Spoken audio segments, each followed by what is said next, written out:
Well, I'll be honest with you. I'm having trouble getting to Zoom. Hey, Mike, I'm having trouble getting to uh, YouTube because of my Chrome issue, but we can record and then we'll post it later. I know, but I'm just saying, we are recording.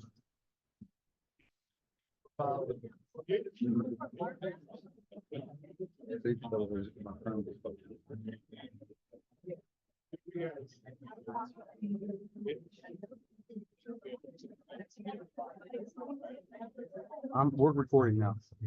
Yeah, but hey, ask anybody that speaks, please come to that one. Or that would be. Are you on? Are you on? Lance, no. Thank you all so much for taking me, and I appreciate your patience. And we're trying to get the screen worked out. We can get the screen on by the time we get the amendments to the bylaws. But thank you, everybody. I hope everybody enjoyed the lunch. I'd like to call this meeting of the West Virginia Democratic State Executive Committee to order. We'll start off with a moment of silence to use how you speak.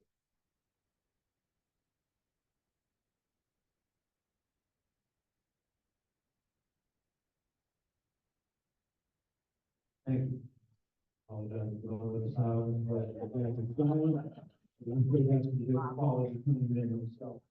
Okay. And Bob will lead us in the pledge of allegiance.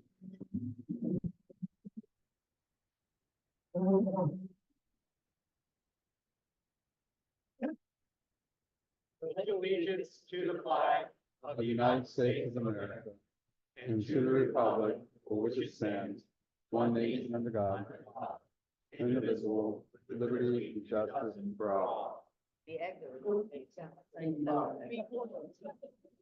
I'll call upon our secretary, Penny Gray, for the calling of the roll. Hey there, can everyone, oh, how do I turn it on? Do it one second.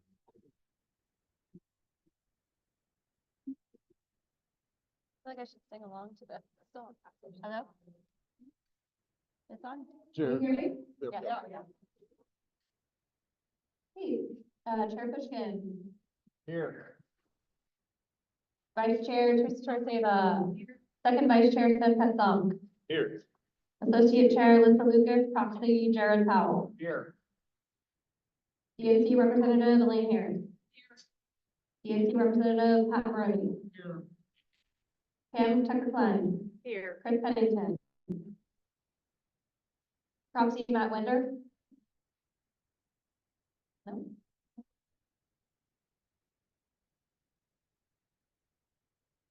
Red Greer. Proxy Tammy Offit. Here. Thank you. Cody Thompson.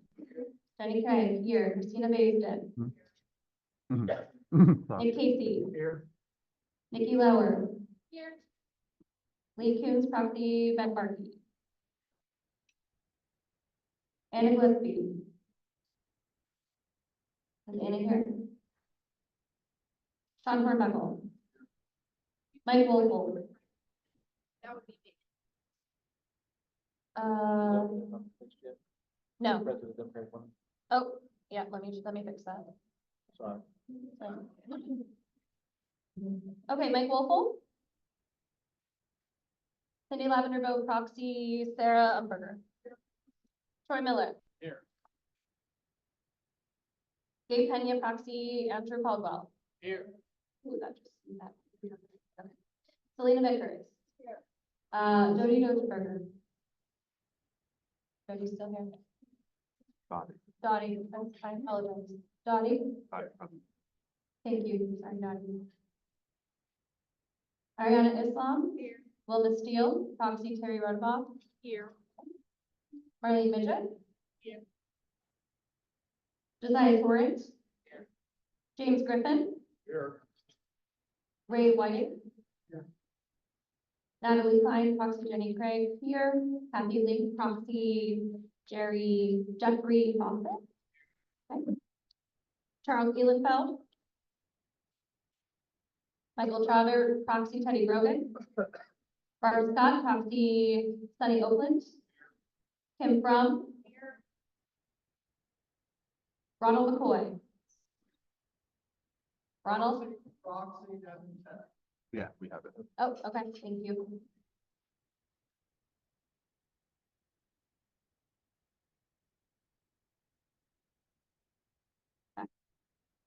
Sunny Oakland. Here. Judy Stevens. Jerry Brookover. Here. Simon Hargis. Bonnie Drew, proxy Linda Brewer. Tess Jackson, proxy Dwayne Russell. Here. Ben Markey. Floyd Sayer, proxy Scott Brewer. Stephanie Heck. What's there? Yeah. Oh, Floyd is here, no proxy. Okay. Stop. Riding. How do you figure that out? So you're here. All right, thank you, Floyd. Stephanie Heck.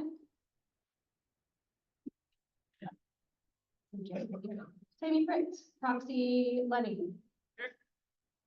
Tim Bias, proxy Melanie. Proxy Brooke Smith for 10. Brooke Smith. We have a digital proxies. Okay. Matt Spurlock. Here. Deb McCarthy. Phyllis White. Robert Oso. Robert. Okay. Marcus Wilkes, proxy Deb McCarthy. Marianne Clater, proxy Lindsay Cobb. Heather Hayes. Byron Williamson, proxy April Easton. April here. Amanda Easton Burton. Here. Amanda Shelton. Here, my proxy.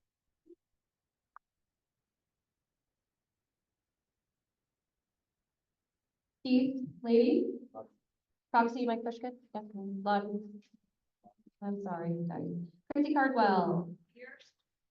Kelly Elkins. Proxy Daniel Stewart. Here. Robert Baker. David Thompson, proxy Chrissy Cardwell. Diane Browning. Margaret Saggers. Present. Hi, Amy Spencer, proxy Sam. Present with an instructed proxy. Okay, Brady Tompkins. Brenda Weiss, proxy Cody. Cody Thompson? Yeah. Sorry. Michelle Carpenter. Susan Miley, proxy Jenny. Here. Ryan Deems, proxy James. Here. Bob Stoltz. Belinda Beathorn. Sarah Ruff, proxy Ariana. Here. Joey Garcia. Mark Music. Dina Armentrout. Here. Candy Sisler. Jason Armentrout. Here.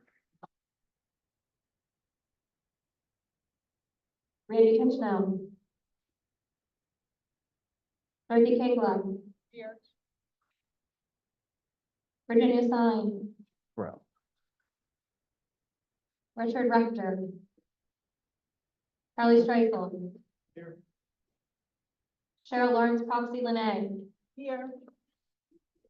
Maria Russo, proxy Troy. Here. Ken Collinson. Here. Matt Halderman. Present. Bonnie Brown. Patty Hamilton. Here. Richie Rob, proxy Thornton. Present. David Tucker, proxy Pat. Here. And that's it. Thank you. Ascertain the presence of the board. We have a forum. We do. So we do, it works, going and, reading the previous minutes.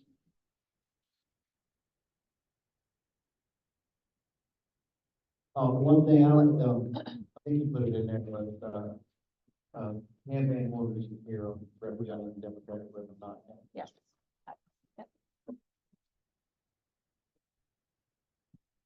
Would you like me to read the minutes, or would you like to, someone make a motion to dispense with the reading of the minutes, So moved. and move to adopt? Teresa, Okay, I'm sorry, Terry, Terry Birdwell. Terry and Teresa second, thank you. Move to waive the reading of the minutes. okay, to approve the previous minutes, we got a second from Teresa Torsava. Minutes should have been sent out to everybody, right? Yep. Everybody should have the minutes, all in favor of approving the minutes? Aye. Opposed? Minutes are approved, thank you. Okay, we're gonna move on to the filling of vacancies and, after the, be a slight change, after the filling of vacancies, we're gonna move on to all of our elections today and get on with our elections. That's the most important business. So first, I would entertain a motion to nominate a male member from the 7th senatorial district. Are there any nominations? And there's a microphone here on the floor. Yes, sir. Step up to the microphone. Yeah. Okay. Yes. Board secretary obviously had assigned the proxy to me, but he didn't think he would really be. He is here. So what does that do with the proxy being assigned, that he's here? Who votes, who takes, who has the vote? The member, Floyd. the member. You're definitely welcome to stay.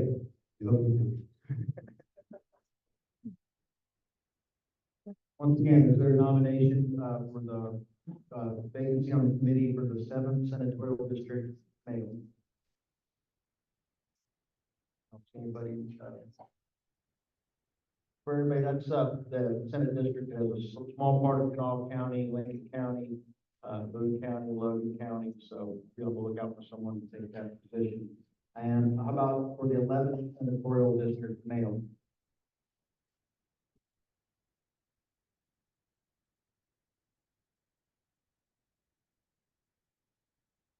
Jared Howell.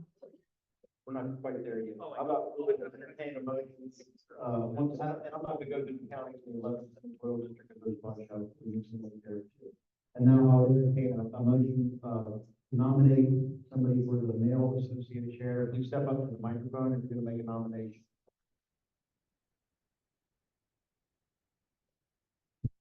And if you are making a motion, nominating, et cetera, you just say your name. One mic, so. Go ahead. Over here. Right here. Hey, buddy, over here. Yeah, I'm like, I'm having a day. Nominate Jared Howell. Name and county, please. My name, Lenny Sundahl, Cabell County, proxy in, District 5. Nominating Jared Howell, Mayor. I think we have a nomination for Jared Powell for associate chair, or further nomination.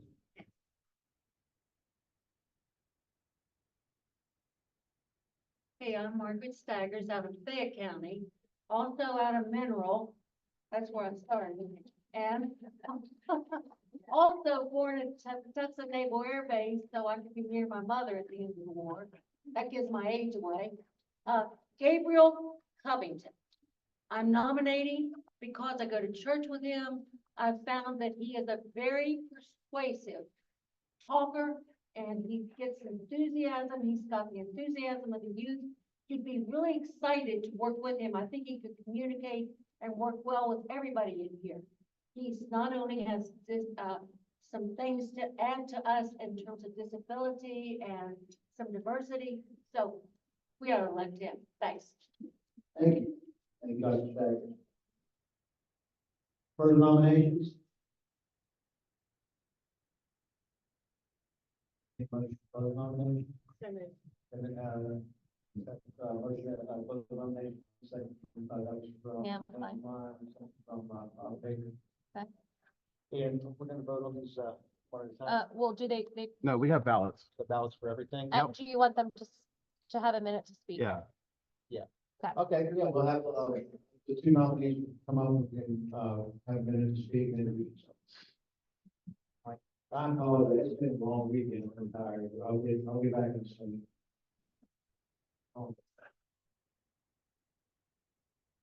Here? Yeah, we can go in the order of nomination as I'm going. You can go.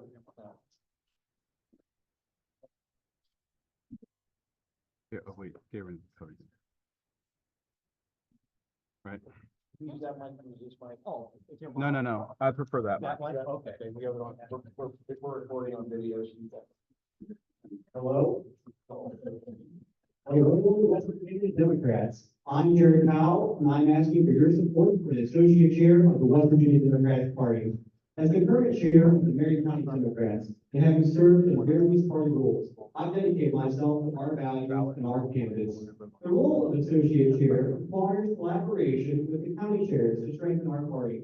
I believe my efforts in drafting bylaws for the County Chairs Association shows my commitment to effective governance and working to ensure that we are organized so we may fulfill our mandates as stewards of our democracy and our party. To win elections and advocate for our fellow West Virginians means building our coalition, engaging voters, and improving our outreach. We need to communicate effectively, support a strong bench of candidates, and mobilize resources through strategic fundraising. If I'm elected, I'm committed to continuing our efforts to empower our communities and enhancing our organizational structures and building a dynamic Democratic Party in West Virginia. Thank you for considering my nomination. I'm Jared Powell of Marion County.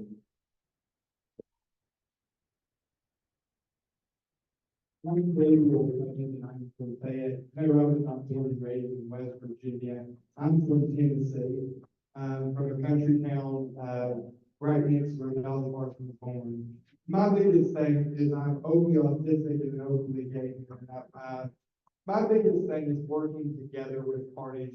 I want to go all over the state and work with different committees to get things done. There's a lot of things that haven't been happening that I vow to get happen and trying to, vow to do that. I'm tired of not seeing what needs to be done in our party. I'm tired of the infighting. I am tired of saying things that aren't getting done. I want us to work together to achieve what our mission and what we approved for our party. And that's what I vow to do if you elect me for associate chair.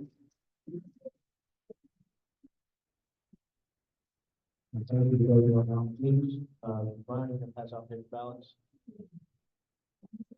Yeah, now recognize the executive director. Yeah, thank you, Mr. Chair. We have packets of ballots. They are standardized ballots that we do in previous conventions. If you haven't been at our meeting, sorry. They are a generic empty ballot. You'll notice up on the screen, we have labeled this one ballot 1. And your role is to write the name of your vote in the box.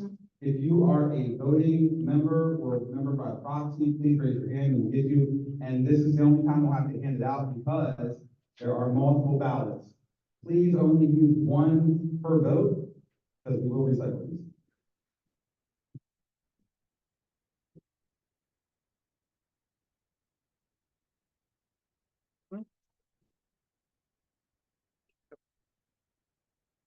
They turn on the top.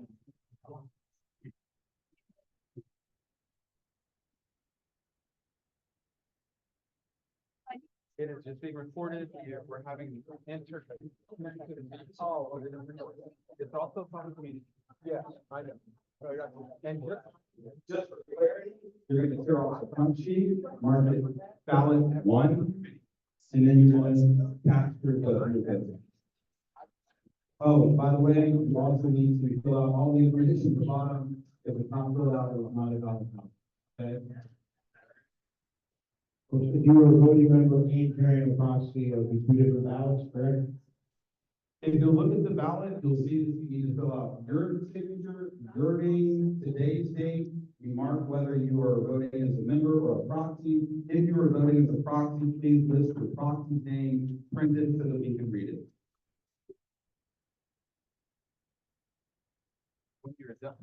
When you're When you're done voting, please raise your hands and our friendly volunteers will help gather them, that'd be helpful.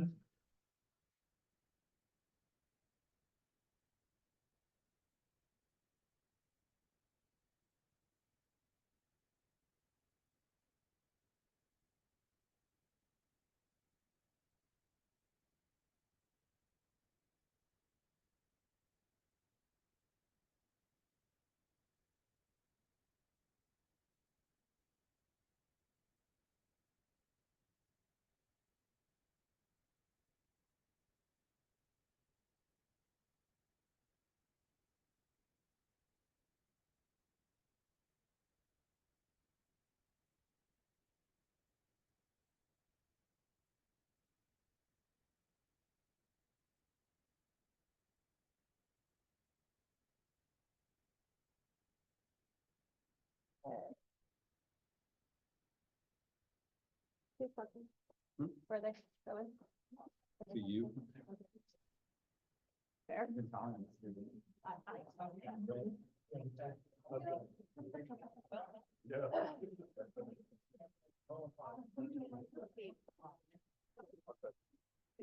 I'll wait for you. Thanks, sorry. Let me make sure I'm saying I have to do my proxy. And the vote will be tallied at red at this table, and the public vote, public tally, if anyone wants to come and serve, will be at treasurer Casey's table in the front. How the counting should I, do the, LBFC?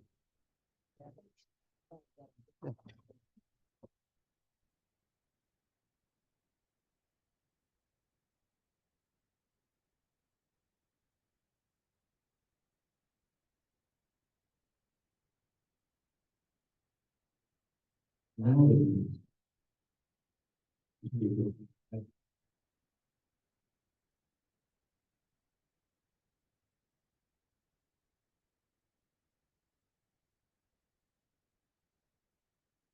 Ballot picked up. Put your hand up, if that ballot was picked up, please. Well, we're counting those ballots out. Motion, for ENC committee, man and non-violent.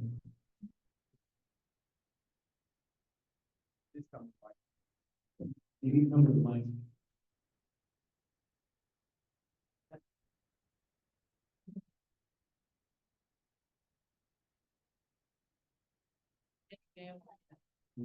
Ma'am. Thank you.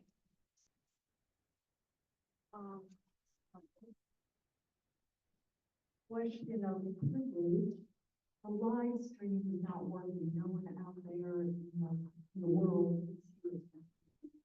We just. The door is an open meeting and it is recorded and we will post it. Still down, It will be available to the public. This is a public meeting. thank you. Yes. Thank you, Chairperson. I'm Teresa Taylor. It's my distinct pleasure and honor to nominate our second vice chair, Sam Petson. He's more than our vice chair. He is part of the heart of our party. There's nothing too big for Sam to take on. There's nothing he says no to. Every new idea that anyone has excited about, Sam's there to say, I'll raise money for that. I'll do this, I'll do that. He's on every call. He picks up every time you call. He's the treasurer of my campaign. He helped recruit me to run for attorney general, as well as I think there are probably a lot of other things that he helped recruit, cash candidates and communication. I aspire to be more like Sam Petson. He would make an incredible representative for us as ENC male member, and I urge everyone to vote for him, and I'll start with nominating. Thank you.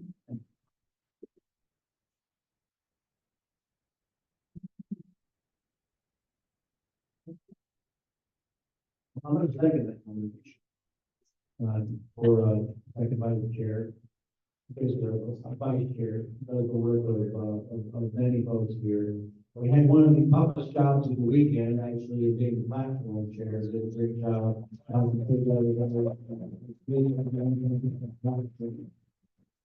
second that nomination. Are there further nominations? Just close nomination. Here is motion to close nomination to Ann. Acclamation. Second. Okay. Well, we didn't get a second part. So we have closed nominations, finally, in under names, closed nominations. So we will vote. All in favor of Sam Petson for, EIC, say aye. Aye. Opposed?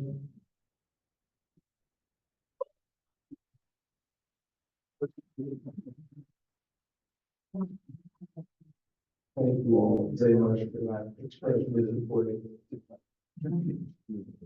Okay, come up here. Yeah, go, come on up. Okay.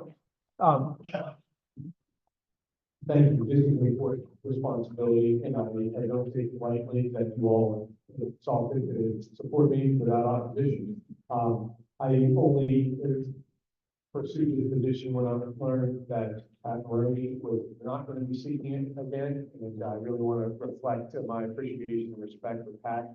Yes. And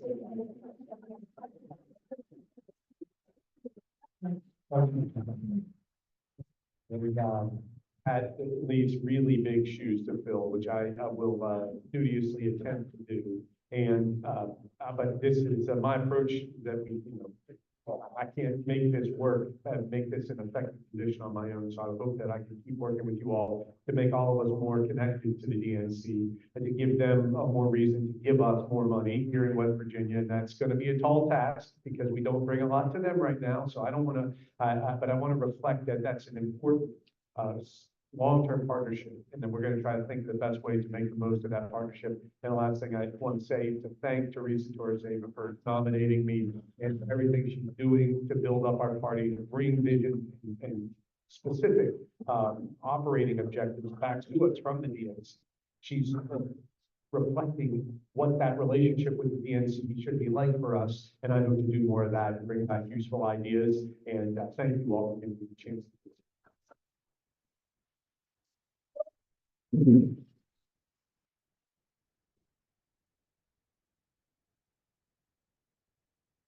Thank you, Sam. I'll take another moment to thank Pat Maroney for the years that he served.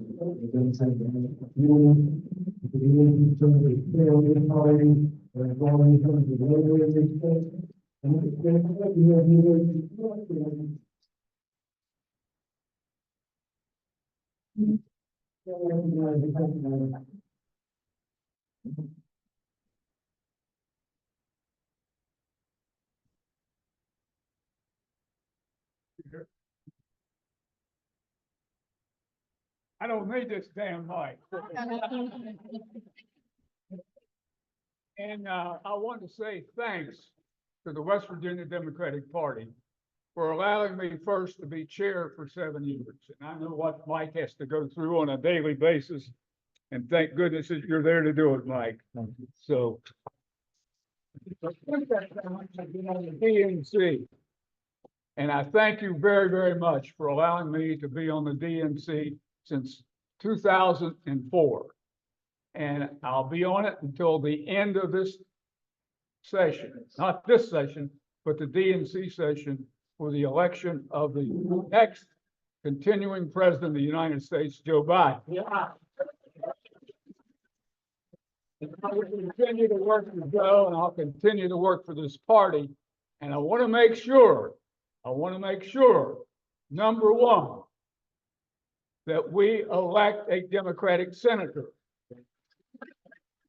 We've got the man to do that.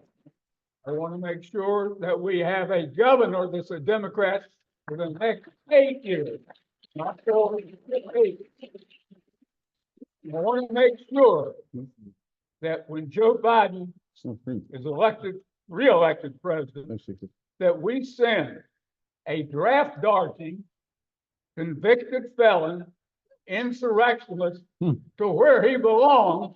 And he can continue living in a federal institution. So again, thank you very, very much. Good luck, Sam. I know you'll do a great job up there, and we want to make sure that we continue to get the support from the DNC that we need to keep the party functioning. Again, thank you.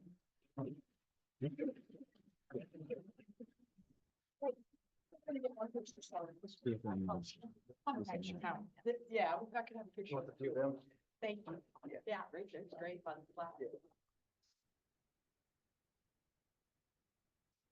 Thank you.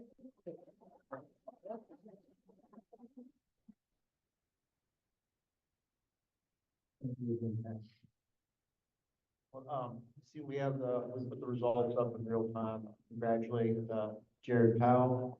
Thank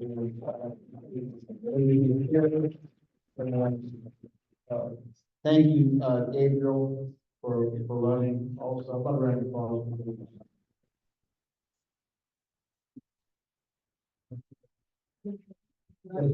Just say something real quick if I may.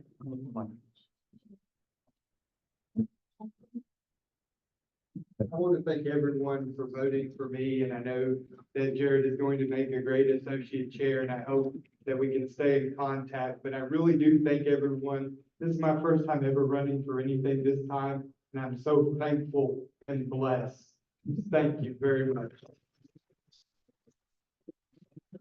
You're looking for a write-in campaign for House television?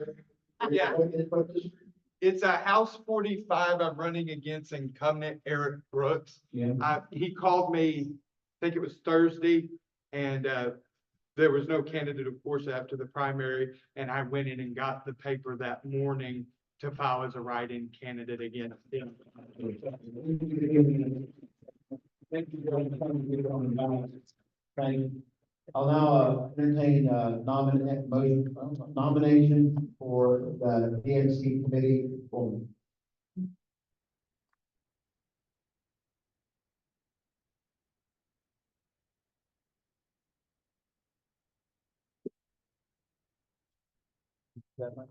Yeah, I turned it so that it's a little bit easier to see. We had that on camera. Yeah. That's fine. That's fine. Yeah, perfect. Thank you. Hello, I'm Christina Mason from Raleigh County. I'd like to nominate Selena Vickers. For the last 8 years, she has worked with party reform to make processes more fair and equitable. She is making sure that we are living up to our name as Democrats. She has filed challenges to make sure that we are following our own rules and ensuring that all of us have a voice and representation. She has attended many trainings and has committed her time and personal expenses to learning processes, rules, and bylaws. Selena has spent countless hours in research to make us the best party we can possibly be. Selena is my personal friend, mentor, and exemplary Democrat. I'm honored to nominate her for this position. She serves with integrity and balance. There is no one more qualified and deserving than Selena Vickers.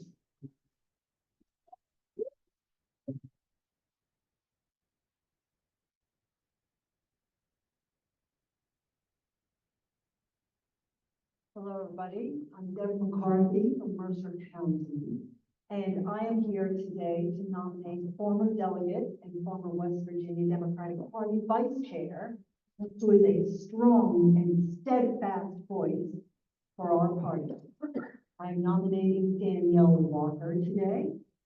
She hails from Morgantown, but has been seen and heard all over the state, representing Democrats in the best, the fieriest, and most exciting light possible. She will be heard loud and proud by the DNC, speaking for all of us in West Virginia. And I am very, very proud to make this nomination for our friend and ally, Danielle Walker.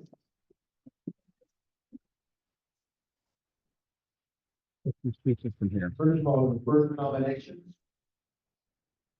Further nominations. I need seconds to those nominations. Second to Selena. We have a second to, Selena Selena Vickers from Camp Fine, Also now second Daniel Walker. and Renee, Second, Danielle. Sam Klein, and Lynette. are there further nominations? I move that we close nominations. Thank you. You have to make a motion. Yeah, Danielle Stewart made a motion. Who seconded? Fargo. Christopher. Yep, thank you. Speeches from podium. Speeches from podium. Speeches from podium. Oh, yeah, yes. The two nominees, come up to the podium and, introduce yourself. In order of nomination.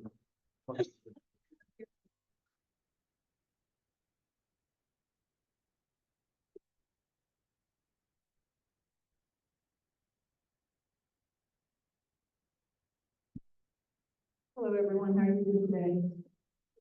what a wonderful weekend that we all had together. It was so wonderful being in a room full of Democrats, that many Democrats, this weekend, and I really enjoyed it. I'm Selena Vickers, and I'm running for DNC committee woman. Now, a lot of, I apologize if I'm telling you something you already know, but the DNC is kind of the equivalent of our state executive committee. So we have our state executive committee that makes up our governing board. So that's what our DNC is for the whole national party. Every state gets a certain number of members. So West Virginia, we get our chair and a vice chair, and then 2 additional. And as Pat was mentioning, the actual term starts after the national convention and then goes through the next 4 years and ends on the last day of the 2028 national convention. The DNC meets twice a year, usually once in Washington, D.C., and then again somewhere else in the United States. And they have meetings from Wednesday to Saturday. So the reason I mention that is that it is a time-consuming task. And even though I'm not a member, except for during COVID when we had online, they had online meetings. Since 2018, I've been to every single DNC meeting there has been. I've traveled, I think the farthest I've traveled is San Francisco. And at those meetings, where all the meat and the boring stuff happens, is we'll follow committee, resolutions committee, credentials committee, executive committee. I go to every single one of those. And so from time to time, I get calls from some of you and sometimes people from other places, and they're asking rules questions, things like that. And the only reason that I either, one, know the answer to that question, or 2, know where to go to find the answer to the question is because I just have gone to so many of those meetings, learned the right people who know the answer to those questions, learned the process. I've learned an incredible amount of information that I hope that I have brought back to West Virginia and applied in a way that has built the party and made the party better. And I have every intention of continuing to do that, regardless if I'm a DNC committee woman or not. I think that's really, it's sort of a path that I fell into and a mission that I had, if 10 years ago, if you asked me if I would be doing this, I would think you were crazy, but somehow or another I ended up on this path. The thing that I want you to know, and because I was thinking about, okay, well, I already do that, like I would, but if I want to be an DNC committee woman, if I want to be a member, why do I want to do that? And I know the answer to that. I want to explain that to you. When you're at DNC meetings, you are in a room with people who have some regular people, but also you have an opportunity to talk to people that have a lot of money, a lot of influence, a lot of network, and a lot of power. And, over so many years, you end up having conversations with them down by the water cooler and, work breaks, things like that. You get to know them, and based on the motions that they make, you're kind of interested, you figure out what they're interested in and that sort of thing. And during those conversations, when we talk about West Virginia, like most people don't understand West Virginia. Like they just sort of like write us off as this red state that is hopeless. And what they don't understand is that we're a non-voting state. I mean, that bottom, we're a non-voting state. And I think it was Teresa that in her thing yesterday, her speech yesterday, talked about if we could just get the Democrats out to vote. I absolutely agree with that. And there's certainly studies to support that.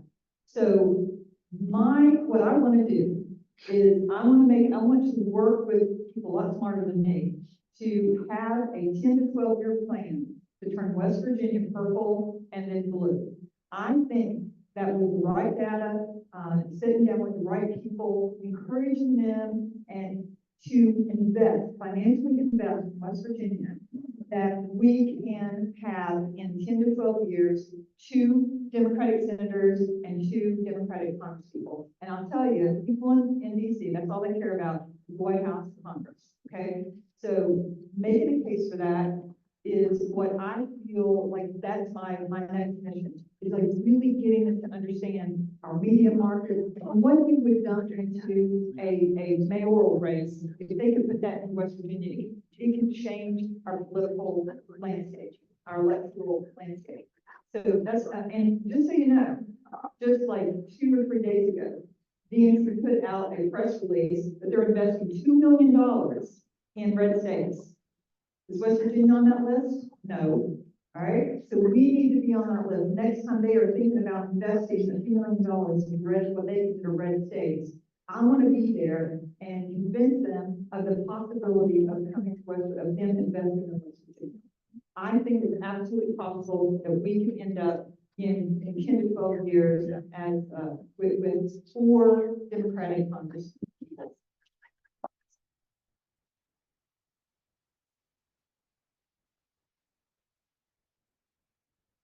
I appreciate all of you more than you'll ever know. I know the time, work, and effort that it takes, especially the folks that come from the panhandles and the outer recesses of West Virginia, come here and be here today, work that you're doing on the ground. Thank you so much. I will be honored to represent you all for the next 4 years at the DNC. Thank you.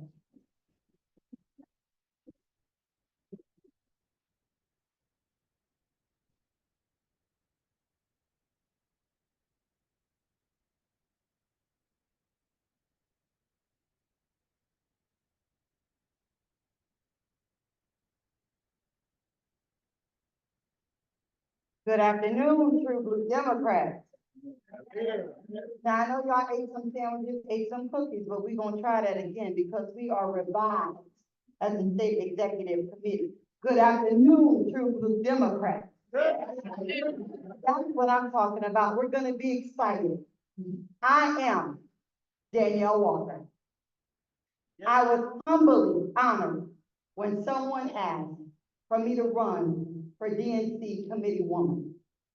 Many of you have called and texted and sent private messages asking when was I gonna put my name back on the ballot. Well, guess what? I answered your call. That's called taking a stand. And I took a stand in 2018 when those events happened right across the border in Charlottesville. Not being from West by God, Virginia, but planting my roots here. I've been here 14 years and counting. And I'm no way tired and my bags are not packed. This is my home. I am a proud Democrat and I have never shied away from that. What are you running as? A single mom. What are you running as? A working West Virginia.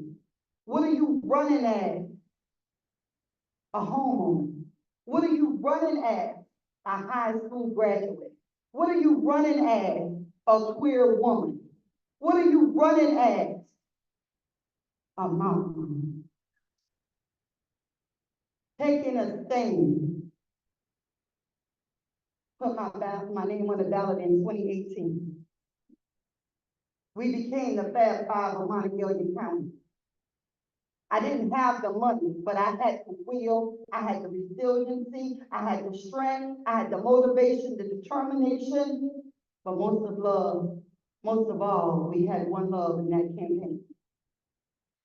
I went to many counties, speaking at Pride events, standing with each and every one of you. I've taken bus trips with the UMWA, who I am an associate member of, and also the Painters Union.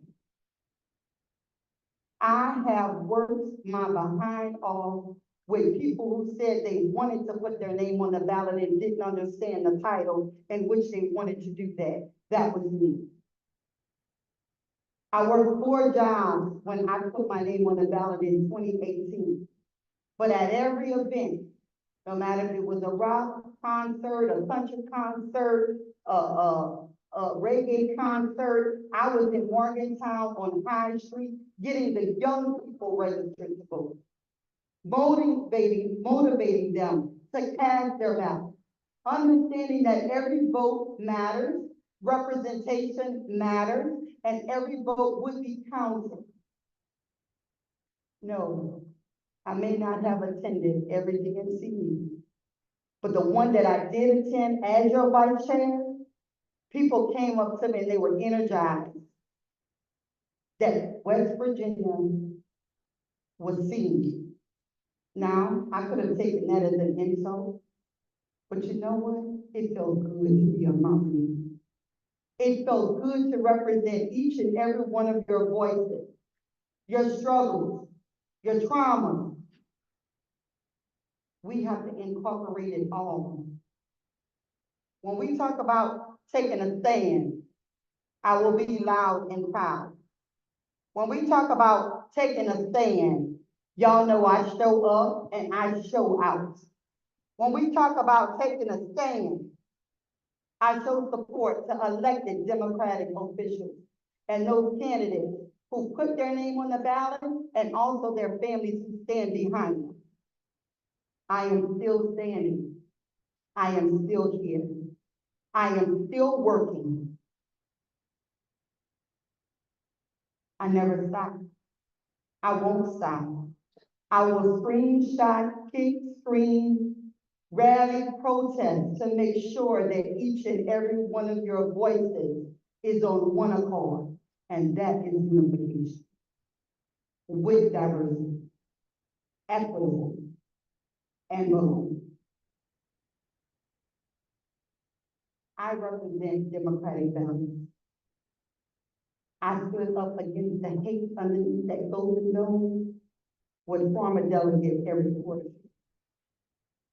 I stood up against that hate, receiving hate mail as we were in session from a pro-life group who felt it was nice to send me a KKK meme stating that was my friend.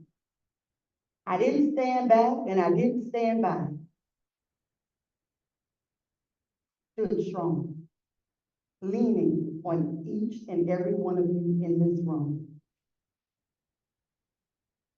The blood, sweat, and tears that Danielle Walker and her family has put into this thing is monumental. It's golden. I won with that nomination and seeing my name back on the board, because I will be there on the ballot. From the panhandles to the southern coal fields, to the rural communities, to the houseless community tent, I've walked the beat. I've walked it with a broken ankle. I've walked it with a heavy heart. I've walked it being a grieving mother. And I've walked it with every name you could possibly be called, even a grudge. So taking action is to attend all of the DNC meetings, but come back and be transparent to each and every one of you. From the county chairman and the chairperson and the chairwomen, to the executive committee, to the constituents, to the voters, to the donors, to everyone, because that is who I am. To make sure that the DNC is representing West Virginia. We need those funds here. And we needed them yesterday. So I leave you with this, because I always give affirmation. I want you to look at your neighbor and say, neighbor. Oh, you ain't never been in a black church?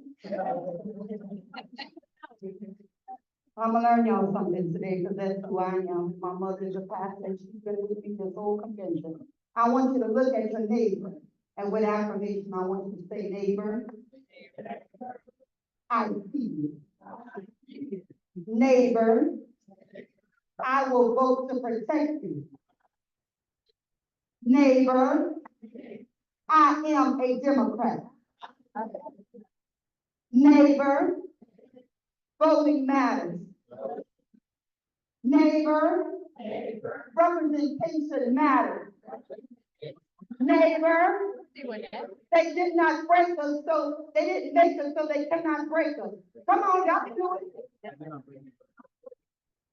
Neighbor, on the count of 3, we're gonna say one love, because we are united. So let's unite this fight. Y'all ready? One. One. I gotta come to three, y'all, yeah.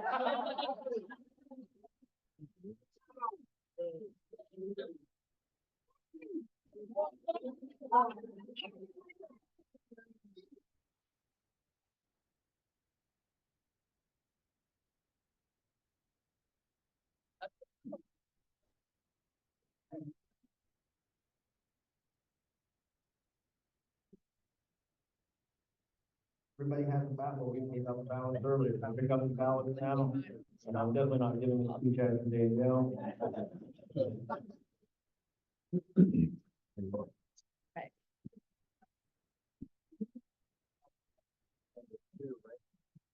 Ballot number two. Ballot number two.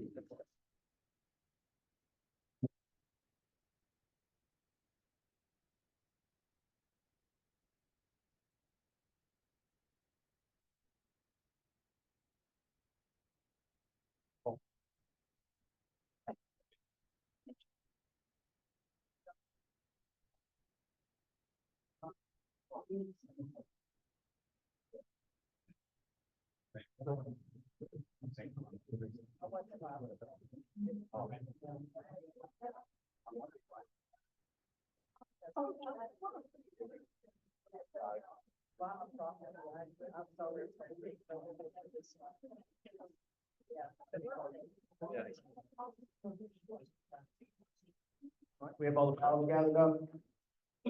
All right, I'll take a considerable leeway here to, thank Councilwoman, Committee Woman Elaine Harris, and I'm around the applause for Elaine. I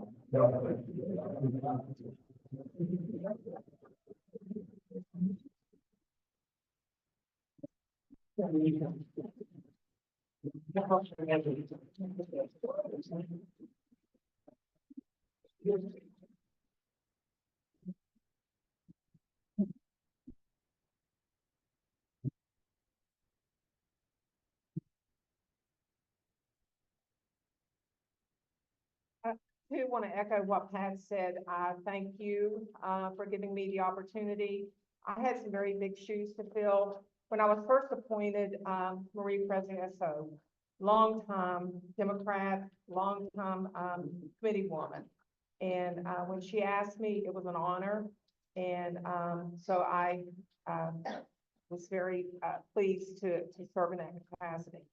And my time there, one of my priorities, and I'm not going to apologize for it, is being a representative of organized labor.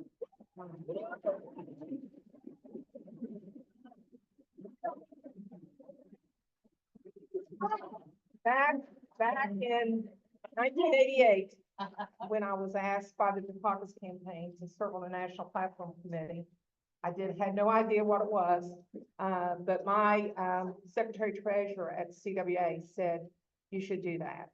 So I did, and that was my start of conventions. And we worked the platform. We traveled to like 3 different cities, put a platform together, and we were in Atlanta. Very hot, but it was an experience. So we moved forward. And serving on the Democratic National Committee, I heard back then, they came to labor, they wanted a lot of our money, which is voluntary money. You cannot use Treasury dollars, that's against the law. And they came for our money, and we said, you know, people like, then we bring other things to the DNC. So I have to give credit to my, another president, Larry Cohen, who said to the DNC, there needs to be a labor council. There's many committees, there needs to be a labor council. So we now have a labor council, and I'm one of 8 steering committee members that serves in that role. And because, you know, I know Selena mentioned there's some very wealthy donors, that's great. But we also, we give you the boots on the ground and the people that get out and really do the work. So I've been honored to serve in this capacity, and I'm a lifelong Democrat. I grew up in Braxton County. I never have shied away from it. The people there, we got some work to do, Terry, but It's an honor. And like I said at the beginning, it's an honor to be a representative of labor. We've been under attack, but we have not had a better president. In all of the presidents that we've had, Democrats, this one's not afraid to say, I support the unions. I'll be on the picket lines with the union.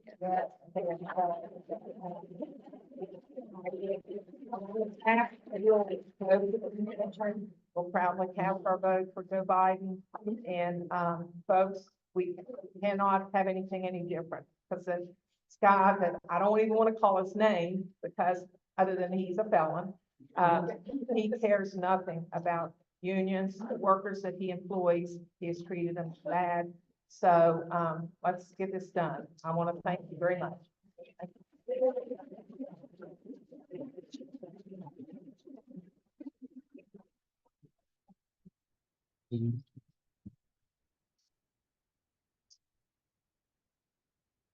Thank you again, Elaine.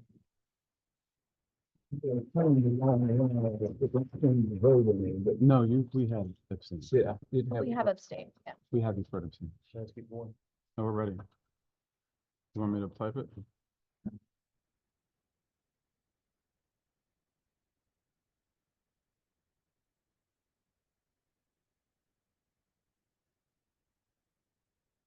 Tally. Yes. Congratulations, Lena Vickers.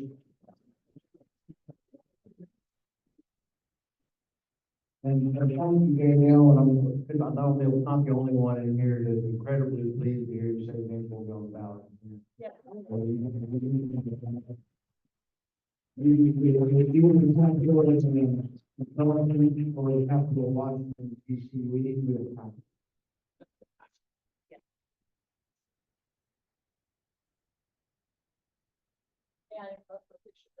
The winner with Yeah. Yeah.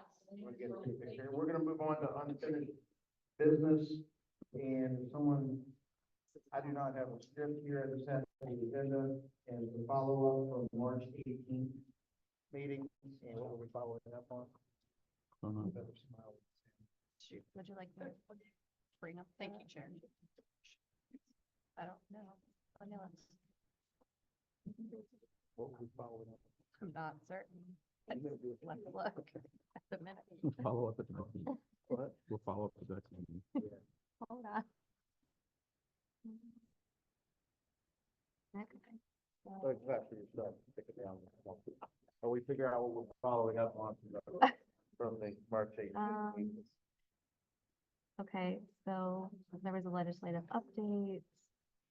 There's a bunch, election of the temporary chairs. There were chair reports, vice chair reports, treasurers, executive director reports, grievances. Okay. And We find things that were left unfinished in our March meeting, we promised we would take them up. I'm not seeing any unfinished.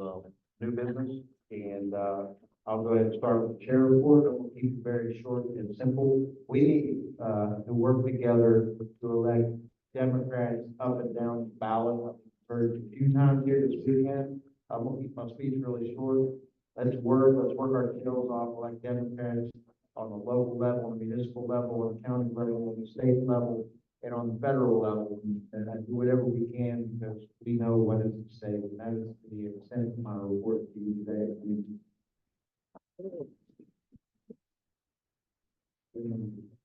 Sam, welcome towards me, I believe he has a report. Oh, Vice Chair Torsay, do you want to report? Give your report.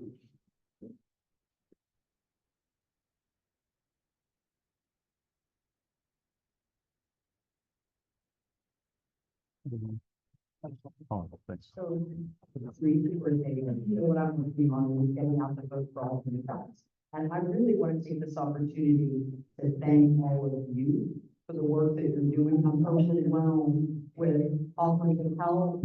I'm overwhelmed with your energy, what you're doing in your communities, the power and strength of the Federation of Democratic Women, the excitement statewide, and it's because the people in this room I'm proud of you. I'm really, really thankful. And that's what I wanted to say. My vice chair report is to report back to all of you that this energy, this thing you're feeling is real. Democrats are back.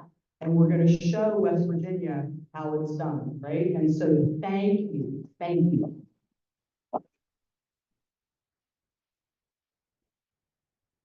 Thank you, Teresa. You know, I believe, and I think we all have to recognize that that office that she is seeking is winnable, both and critical. It's so critical for the people of our state. That's the way we will protect our rights. Right. So, next steps, we're about to leave, but let's all focus on what our next steps are. You represent specific constituents. You represent geographic districts in this state. This group has developed a model of what it looks like to plan strategically to run a campaign within our Senate districts. The Fairmont, Morgantown Senate districts have done this. The Senate District 10 has done a great job. Diane Browning and others have run a strategic coordinated campaign across your Senate districts. Please, when each of you, when you go home, you have a list of the people who attended this convention from your Senate districts. Every county that you represent was here, and you should have a list of everyone who was here from your county. There's a contact list, and we can give that to you if you don't have it. But pick a date to have a meeting with all the people who came to this convention from the Senate districts that you represent. Rent a pavilion at some state park or someplace in your district within the next 2 months, and get all those people together to come up with a plan. What works for your Senate district is going to differ, but you can ask for support from the officers of the party. Teresa's got this framework from the Nebraska project. She's helping to identify community captains, but we have specific jobs as executive committee members leaving here today. And I suggest that it would be to ensure that you convene a strategic planning meeting with all of the delegates who cared enough to come down to Charleston. They should care enough to get together for a meeting in your district and get them all together and come up with a schedule for running phone banks and canvases. And that is, we'll give you the lists. We'll give you the people to target. Teresa said we're going to focus on Democrats. That's an important area of focus. We will keep providing talking points and call sheets, and the party, that's our job, to give you that data and info to implement your plans. But can we each commit to organize a meeting of our people in our Senate districts that we were elected to represent, and do so within the next 2 months to get these campaigns rolling? Can you all commit to organizing that in your capacity? I will commit to make sure that happens in my Senate district. Please, please, I hope you will. We need you to do that. We don't have this, we're not going to have the staffing from any of our campaigns or from the party to organize those campaigns on your behalf.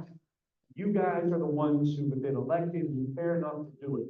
So please do that. Please make sure you have within your Senate district, some of your outlying areas aren't going to have the county level resources to have their county executive committee run a canvassing operation.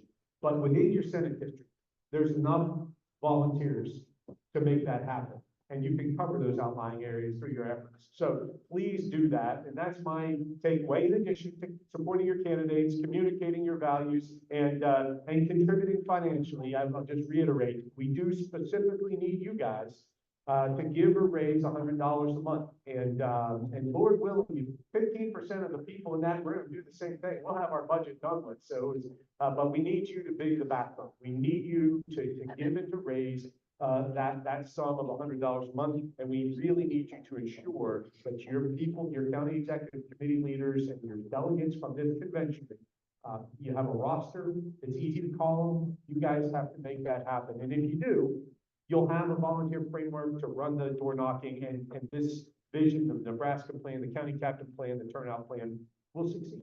So thank you.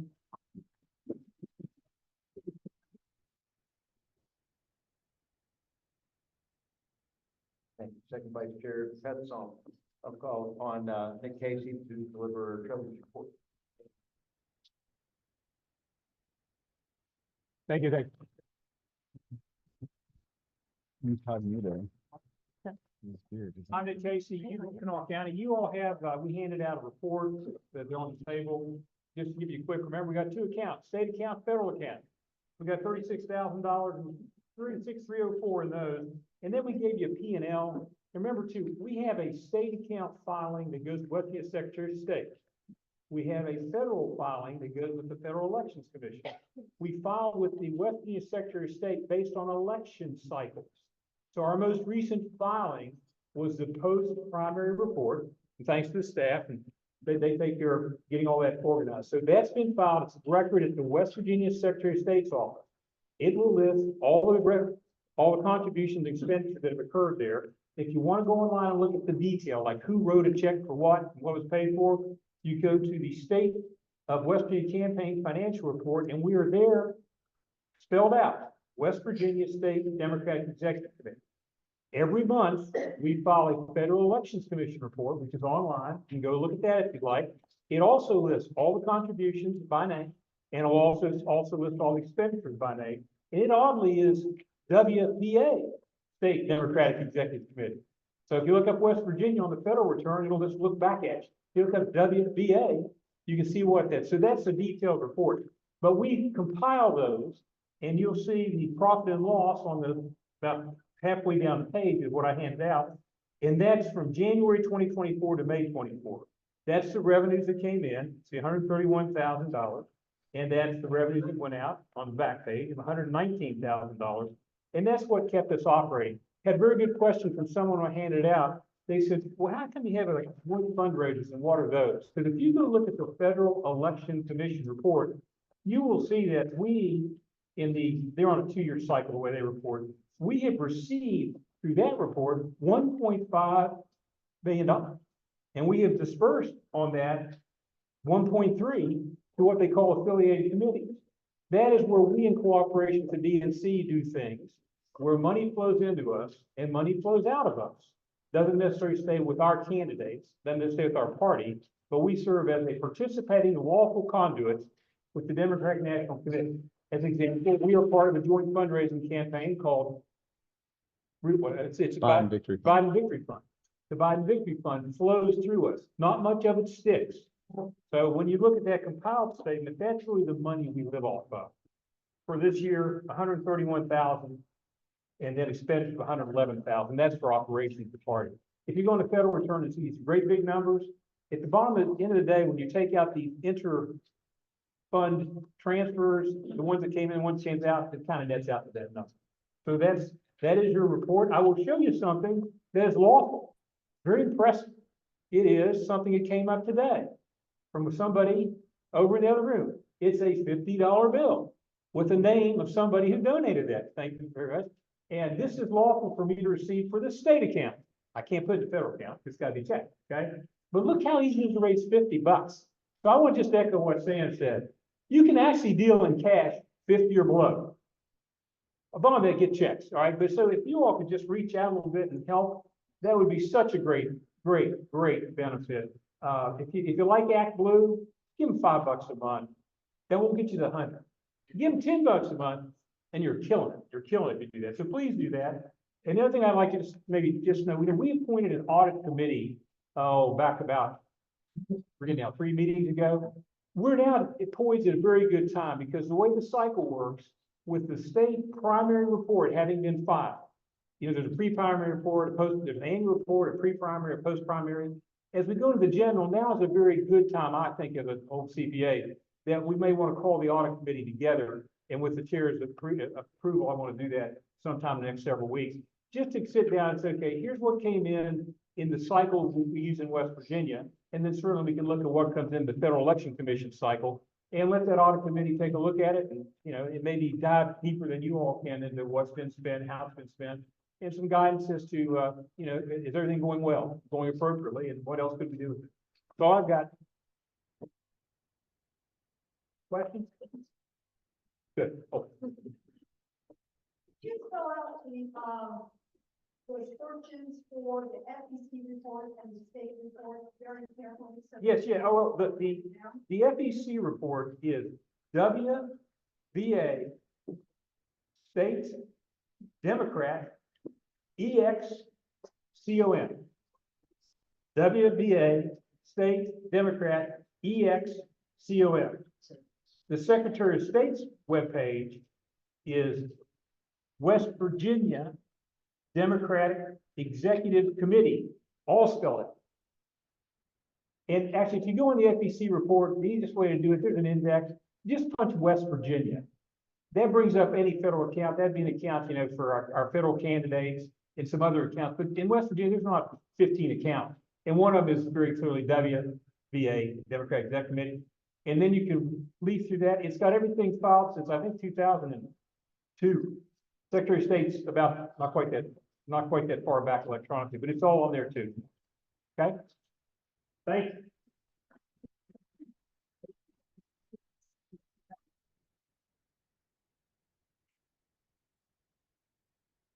Thank you. They continue to recognize you here. And I think he ran off with my agenda. Yeah. Thanks. Might need it. Thanks. Okay. We'll now recognize Executive Director Frankenberry for a report. Good afternoon, Democrats. If you don't mind, I want to stay seated for now because I am tired. Got that. Report, we have been hustling. We have just produced, I think, an amazing state convention, and I appreciate everyone's work. And I first and foremost want to give the biggest shout out to Corey Roman, who is in the back of the room, who's been running his ass off.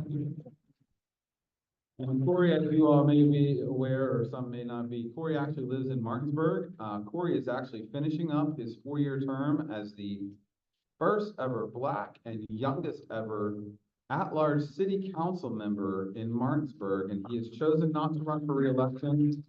But he has also been with me this whole week, so I apologize for that, Corey.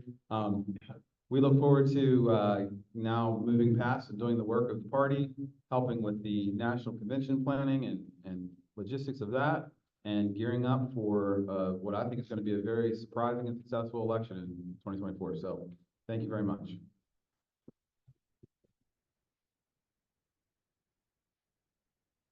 And again, I just recognize all the hard work that's been put into this convention. It's a very small staff here, Brian and Corey. I'm about to number in the call.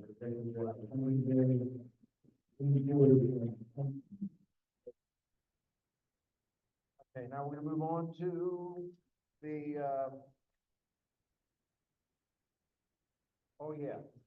the bylaw amendments.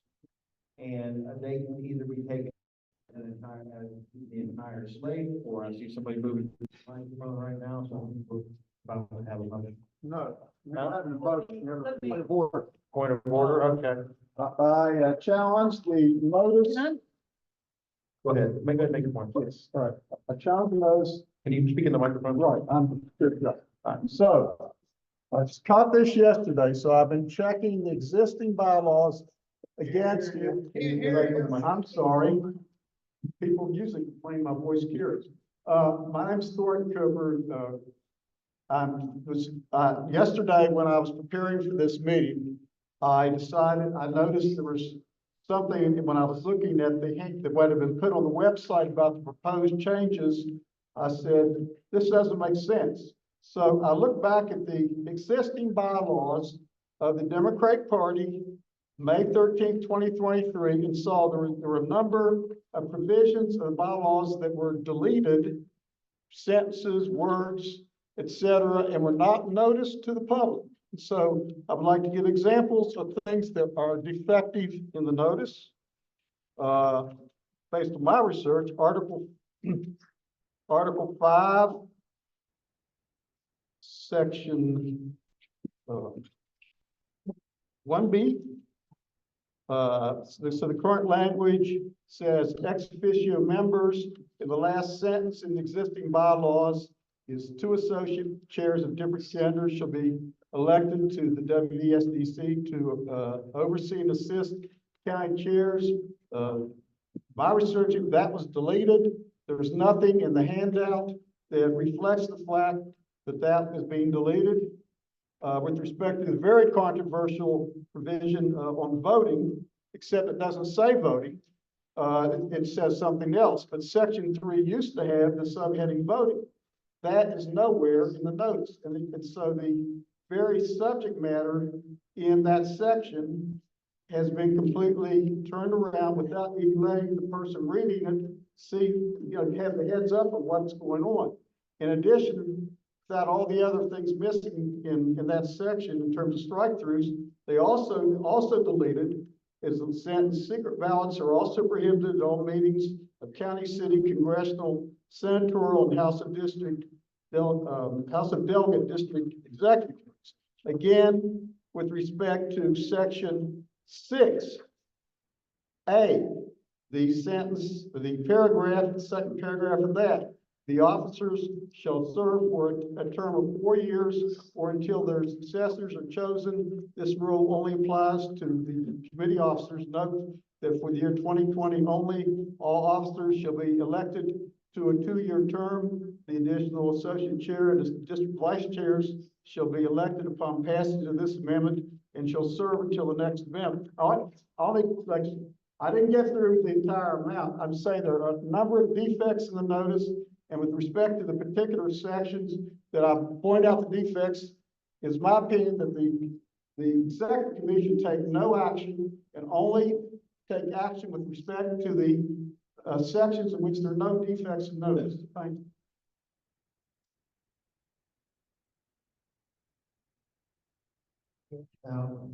We have taken out some changes to the bylaw recently. I'm on the third bylaw. I need to address that. As far as I know, nothing like that has been purposely deleted, and wasn't have an effect on what we're voting on today. But I'm going to call on the chair of the rules and bylaws to better understand that.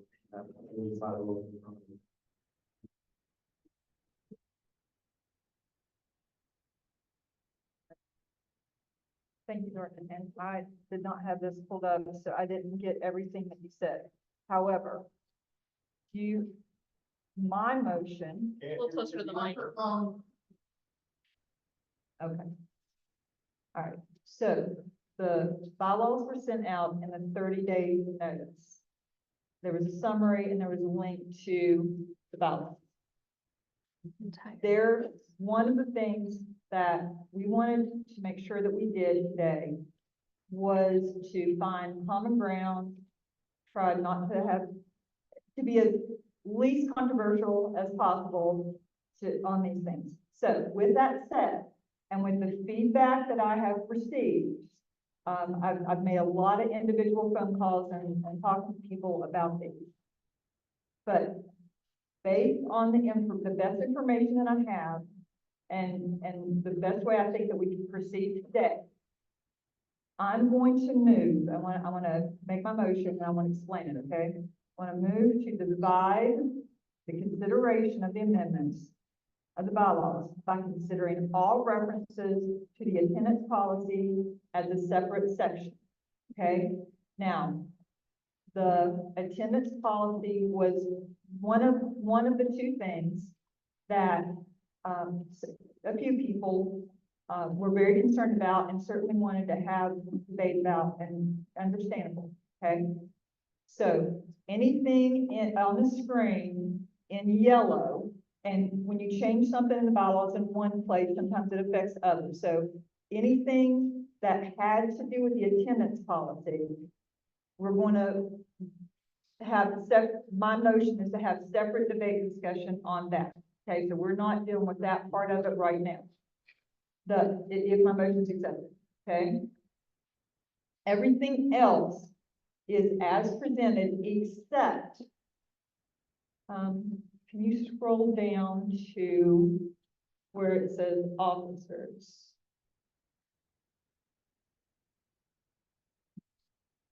Hold up, okay. The yellow part here, our recommendation was that in the yellow, we were going to change that part to have the chair only vote to make or break the tie.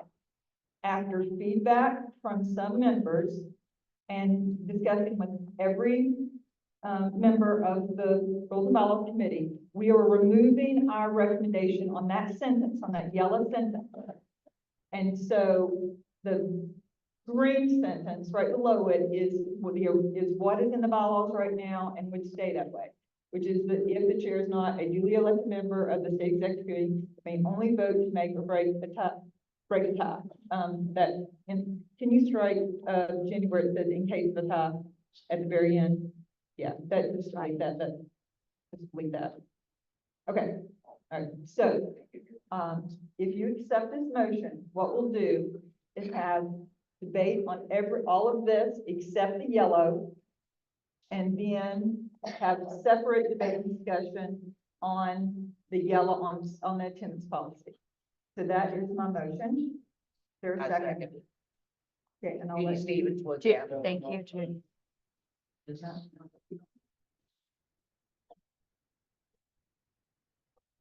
everybody understand the motion? Take up that part of the, about, what's that? Discussion on the motion, please. Yeah, so you either pass the microphone around or walk up to it. Come up to the microphone so everybody can hear you. Order division of the question is an undebatable motion. So we said, I'm gonna go to the parliamentary, I was told that the motion to divide is not debatable.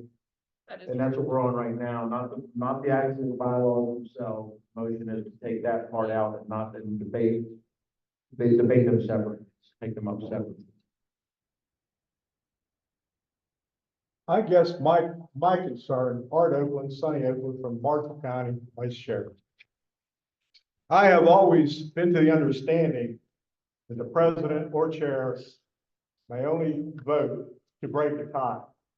I'm sorry, have a seat by the microphone. We'll have a chance to debate that. Okay. But the question is right now, whether just to pull that part out and go over the other part of the bylaws. Okay, well, I'll go sit my seat then. Yeah, it's just not, would be out of order to debate that right now. All right. We have a non-debatable motion, which is the motion to divide. Don't let me- understand? I got you. I got it written down already. Okay, I'm sorry, stay close. Okay. All in favor of dividing the question? Say aye. Aye. Opposed? Okay, we're gonna take them up separate. Okay, and now, should we start with the, I don't wanna make you get right back up again, so we'll go ahead and start with the other parts of it. Well, so this is. Here. Okay. Mike, keep your mic. Use that.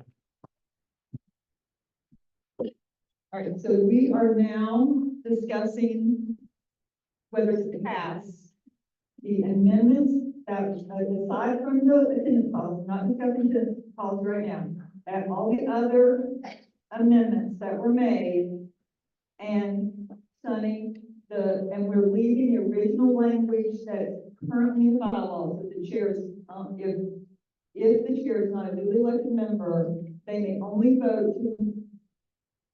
I messed that up. I'm sorry, I messed it up.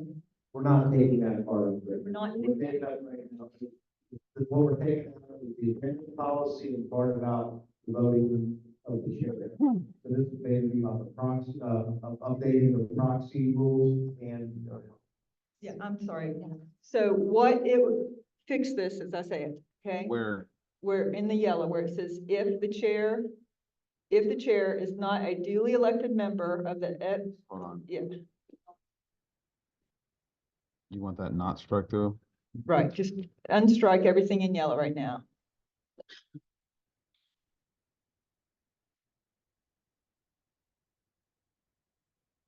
I did this in a hurry, I messed it up.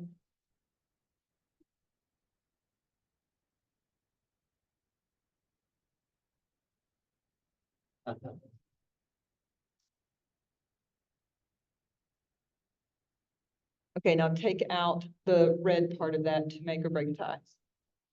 And leave in case of a tie. And take out the word additionally at the beginning.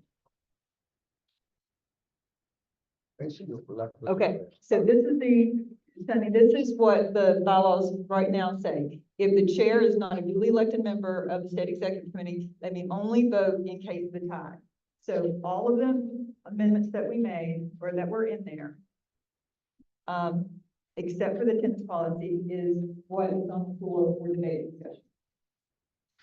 So basically, we're voting on to pertain to the, proxy, rules, which is something that was asked for. And also the, about the, it's like on a, for example, on a county level, you have a chair, you have, if you just provide for 2 vice chairs, it would be, divided equally between them. And that would allow committees to, have the chair, if a vacancy comes up, the committee be able to vote on a chair would be limited. That's basically summarized, that's the reason for it. So if a vacancy comes up in a county, then that county committee can have the chair if they vote. Yeah, so can you go to that section, Ryan?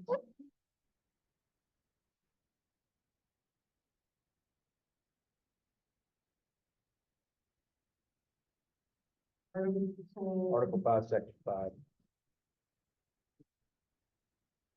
And 6, Article 5, Section 6. Okay, this provides that officers that are equally divided related to gender, and specifies that the first and second vice chair must be of different genders. And it also provides, yeah, so that's what it is. So right now, it says that our chair and our first vice chair have to be different genders.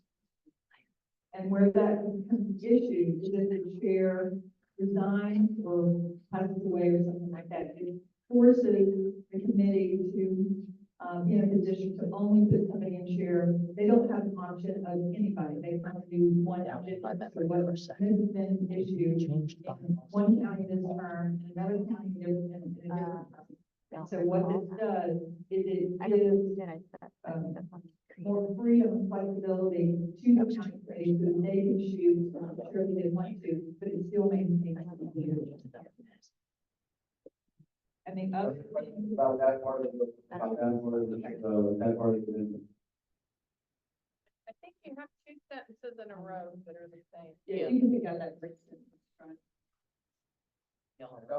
Any other, are there any questions on that? So Amanda is my chair. Yes. I'm vice chair. If Amanda steps down, we have the ability to elect a male or female, or appoint a male or female. If this were to pass, you would have 2 vice chairs that were divided between genders, right? That would allow the committee to elect whoever they choose. If this is adopted as part of the amendment. The other thing that this is in Article 5, Section 5,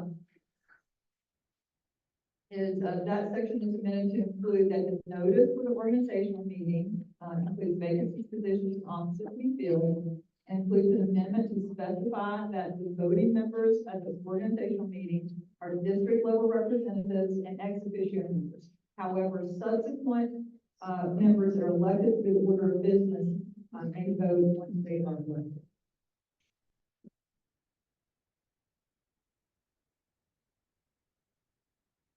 These are the main. This clarifies who voted organizational, correct? Are there any questions about this? Okay. The first question is on, so it's on the amendments without the attendance policy, without the, about chair can or can't vote, just on this part of the amendment for discussion. Again, with everything, you want to hear it? For the microphone, sorry. All the things that I listed that were left out of the notes, these are in the existing bylaws. They were not, they were deleted, even though, in other words, the notice was there was a mess up. The bylaws you have on the website, the State Democratic Party, May 13th, a number of provisions in the existing bylaws were deleted, but there was no notice that they were deleted. I can show you piece by piece, every one of those things that I worded, no proper notice was given. So if there was no proper notice given that they're being deleted, then I think those provisions should be continuing with respect to this part of the motion. In other words, you can't delete them if you haven't given notice to the public of them. Of all those things I just read to you, they are in the existing bylaws. They are not in the notice. When whoever drafted, whoever sent the thing out, left those sentences out. They are in existing bylaws, and there was nothing indicating they were going to be taken out. So I don't see how you can adopt bylaws when you haven't given proper notice of what's being deleted. Thank you, sir. Further discussion? Chair, I personally find the notice was completely accurate from my perspective. I did not do it side by side. I feel totally informed as to what is to be voted upon here before the body. And I would request, if appropriate, either the chair make a ruling that the notice as provided is sufficient, or let the body vote and determine whether the body, as a body, determines that the notice is given was adequate and sufficient for us to move forward with the business of the party. Thank you. You. Is that a motion? I'll second that. Is that a motion? I'll conform it to a motion that we present to the body the opportunity to determine if they feel the notice as they received it was sufficient to give them adequate understanding of what was to be discussed and voted on here today. So Teresa seconded it. Okay, motion on the floor. I'll second it. There already was a motion on the floor. That vote to take precedent, I guess. Yes, I believe so. Thank you. Wait, can you just hold on like 1 second?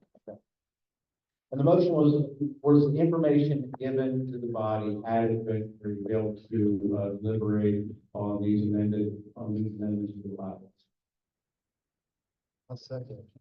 All right, we have a second. Is there any discussion? Just briefly. Can I back up, because I was typing. Nick's original motion to accept or not, that the notice, the 30-day notice given with the bylaw provision changes was accurate, was seconded by Teresa Torreseva, correct? And what is happening right now? Adequate. Adequate. Yeah, it was Adequate, adequate for people to understand what we're voting on right now. Okay, so what is? I just want to say, I heard Thornton suggest that maybe we're deleting the associate chair positions, but I just inquired, and I don't think that's the case. I mean, to prove that point in my mind, we just voted on an associate chair position. So I don't think anybody intends that we're deleting the associate chair positions. I don't think that is happening. Because I think that would be a concern if it were, but I don't think that's happening. If there's some sort of mistake on the website, we'll look into that, but as far as I know, I understand, and I know, if I'm speaking to myself as a member of the committee, I understand what's before us, and I felt that I had adequate information to make a decision on this. So do we So need further to, discussion on the motion, on Mr. Casey's motion? All in favor of the motion? Aye. Opposed? Have a show of hands, and only, members, well, yeah, show of hands. All in favor? Okay. All opposed? Ayes have it, the motion carries, we'll go on with the debate. Is there further discussion on the original motion to accept these amendments, minus the part about attendance and the chair? Further discussion? All in favor of the motion, say aye. Opposed? All right, the motion carries. That part of, those parts of the bylaws are amended. Now we'll move on to the part about, attendance policy and the, role of the chair. Is there discussion on the motion?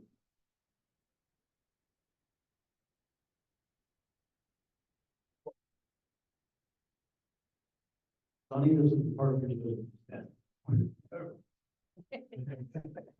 Try this again. I've been going to meetings now for 50 years. Yeah. I got into the AFL-CIO, Eddie Key. Yeah. 1972, 73. All right. I want to hear you. Hear what I got to say. Sunny Oakland, Marshall County. Article 5, Section 6, officers. Chair only votes to make or break a tie. My problem is, what possible good would it be for the chair to make a tie? What benefit is it to have a tie? I mean, I've forever always believed that through Robert's Rules of Order, chair only votes to break a tie. And I feel that's the way we ought to have it. I think that making a tie is just something that's not supposed to be done. That's my spiel and I'm sticking to it. Thank you very much. Thank you. Further discussion? Thank you. Take the yellow off the ground. Hmm? Yeah. This yellow, if the chair's not duly elected, take it off. So that was already, we put it back to the original. We already voted on that. So you won and it's fixed. I can't. It's, you won, it's fixed. It's no longer in there. Okay. Yeah, the chair, whoever the chair is, can't vote to create a tie. That's that. Thank you. Okay, so further discussion?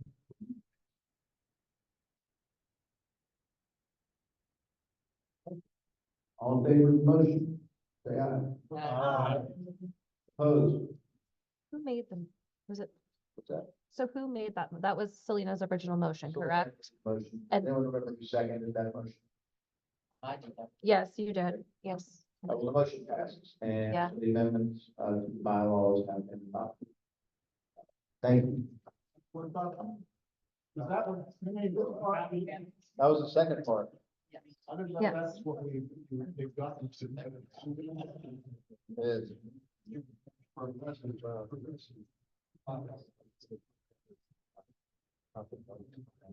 Mr. Chair, I request to be recognized. Danielle Stewart, Raleigh County. I would like to make a motion that the chair assemble a 5-individual ad hoc committee to compare the bylaws to ensure that what's on our website, what's been posted is matched. There is a valid concern that things have been changed.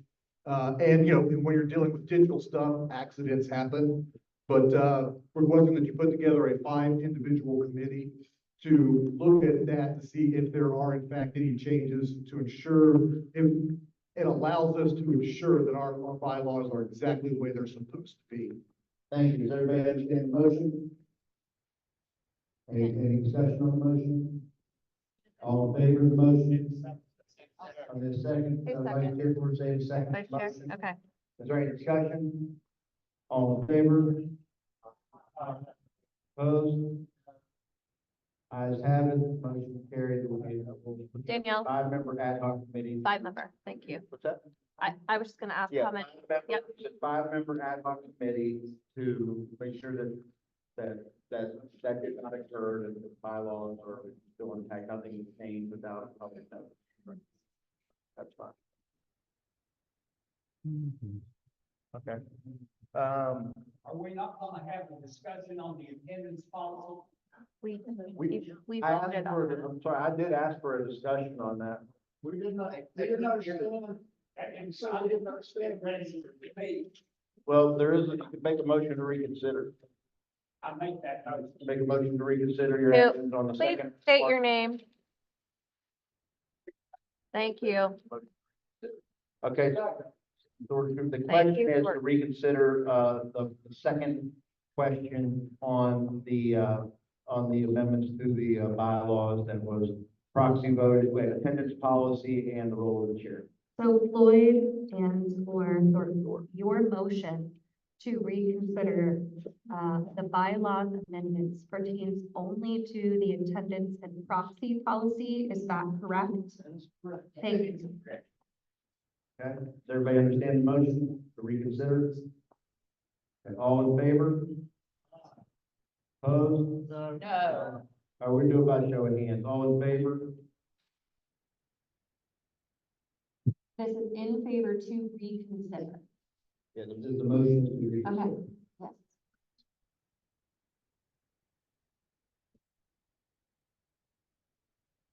yes. No. Mike. Okay.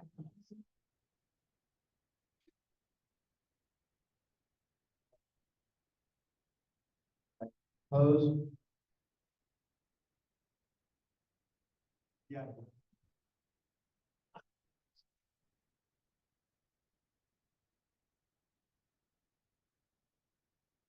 Motion tied.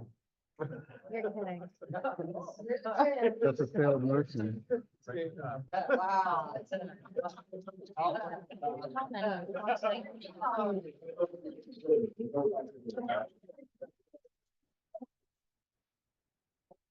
Is that Side. The time. Yes. Easy question. I assume that this is for the term that you're elected. In other words, if you miss 3 consecutive meetings or 5 total in your term. Yeah. Yes. I just point of clarity. Thank you. Yeah. Two, sections that we're talking about, there's the attendance policy and the role of the chair. The proposed role of the chair, which is just where the demonstrate. How long is the term? What's that? How long is the term? 4 years. How many meetings? We have we are required to have 4 meetings a year. Okay, who wants to go first? I'll go. right there? That mic That right one, there. please. Thank you.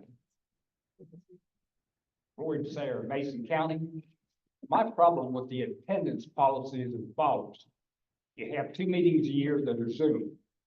You have 2 meetings a year that are like this, sit down. We have people on this committee that are computer illiterate. Some of them live in an area, they don't have computer access. That means 2 meetings they're gonna have trouble attending. The other is disability. If I can't attend a meeting like this because of a disability, I get kicked off the committee because I missed too many meetings. What would keep me from going to a Republican attorney and say, hey, I want to sue the committee under the Americans with Disabilities Act? They kicked me off the committee because of my disability. Even if you lost that case, the Republicans would love it. So I think that, I know we got dead wood on the committee. Don't burn the forest down trying to get rid of a few pieces of dead wood. We've never had to cancel a meeting because we didn't have a quorum. Thank you. Further discussion? The third was next, and, Brooke, yeah.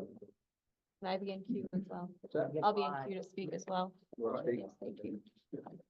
I've got Thornton, Wilson, and Jennings. Yes, I have a number of problems with the changes in the language. I don't have any problem with the current language that before the amendments. But I just want you to understand what this thing would do, okay? I'm Richie Robb's proxy. If you adopt this, this is what happens. Okay, the idea is there will be 4 meetings a year. And then they're 4 years in a term. I realize we're halfway through the term. What this says, if I appear on behalf of Richie Robb as his proxy and he doesn't show 3 consecutive meetings, so I go to almost all the meetings for Richie, okay? This says Richie is off the committee, even though I'm here as his proxy. And why is that? One person may only hold 1 proxy. This is why. A proxy shall count toward a quorum of the meeting, but shall not be counted as attendance of the member signed the proxy. This is absolutely in contradiction of the way we've been doing things for years. You're going to knock a lot of these people who are elected off the committee, people who are elected for a period of 4 years. 3-1-9 of the state code says that you are elected for a period of 4 years. There is no provision in chapter 3 that allows this executive committee to remove a person for failure to attend. And I would point out, last year or 2 years ago, the great Circuit Judge Joanna Tabbitt, unfortunately she's now deceased, in a case involving some of the same parts of 319, you have a property right if you are a member of the elected member of the executive committee. I'm talking about the 68 members, 4 from each senatorial district, 17 senatorial districts, 4 times 17 is 68. Those individuals have a vested right in keeping their positions, and this committee has no basis for removing them. So if you want a court case, I can assure you there will be a court case if this entire provision is adopted. It may not be this year, but the law is not on the side of the executive committee. The West Virginia State Executive Committee is a creature of statute under Chapter 3, Article 1, Section 9. And 3111 says that, you know, their decisions here are subject to review in the circuit court or the state Supreme Court. So it's not only, is it, in my opinion, illegal, it's terrible policy. So I'm for basically removing every part of this change except about the previous thing, which said, so change it to accept this. I would say a proxy shall count toward a quorum of a meeting and shall also be counted as attendance of the meeting assigning a proxy. Now, if you do that, that'll be satisfactory.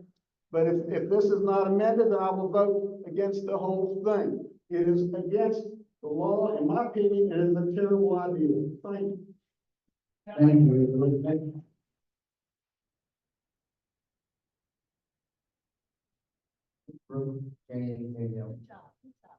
Hi, y'all. My name is Rose Smith. I am from Wayne County, and I just wanted to speak on this very quickly, because this directly affects me, no more so than me. All through the convention, I've gotten, elated reactions to somebody from Wayne County being here at the convention. I have 2 elected members of the committee who I love very much, but they are not able to make these meetings. I am a young person and I am willing and I am trying to get here and they are willing to send me here. But like today that was faced, I'm here on proxy because the proxy that was supposed to be here for them didn't show up either. And I'm a Wayne County member that's on that executive committee. And just to speak on what the gentleman said, that if he is here voting as a proxy to that member, he should be on the committee, in my very humble opinion. If he's going to be nominated the proxy for every single meeting on behalf of somebody or something like that. And I'm very ignorant, so please forgive me, I'm very new at this. Then what's the point of that being the elected official if they're just going to appoint a proxy for every single meeting? Like I know right now that one of my commissioners are calling and said, you know, hey, I'm tired, I don't have the time.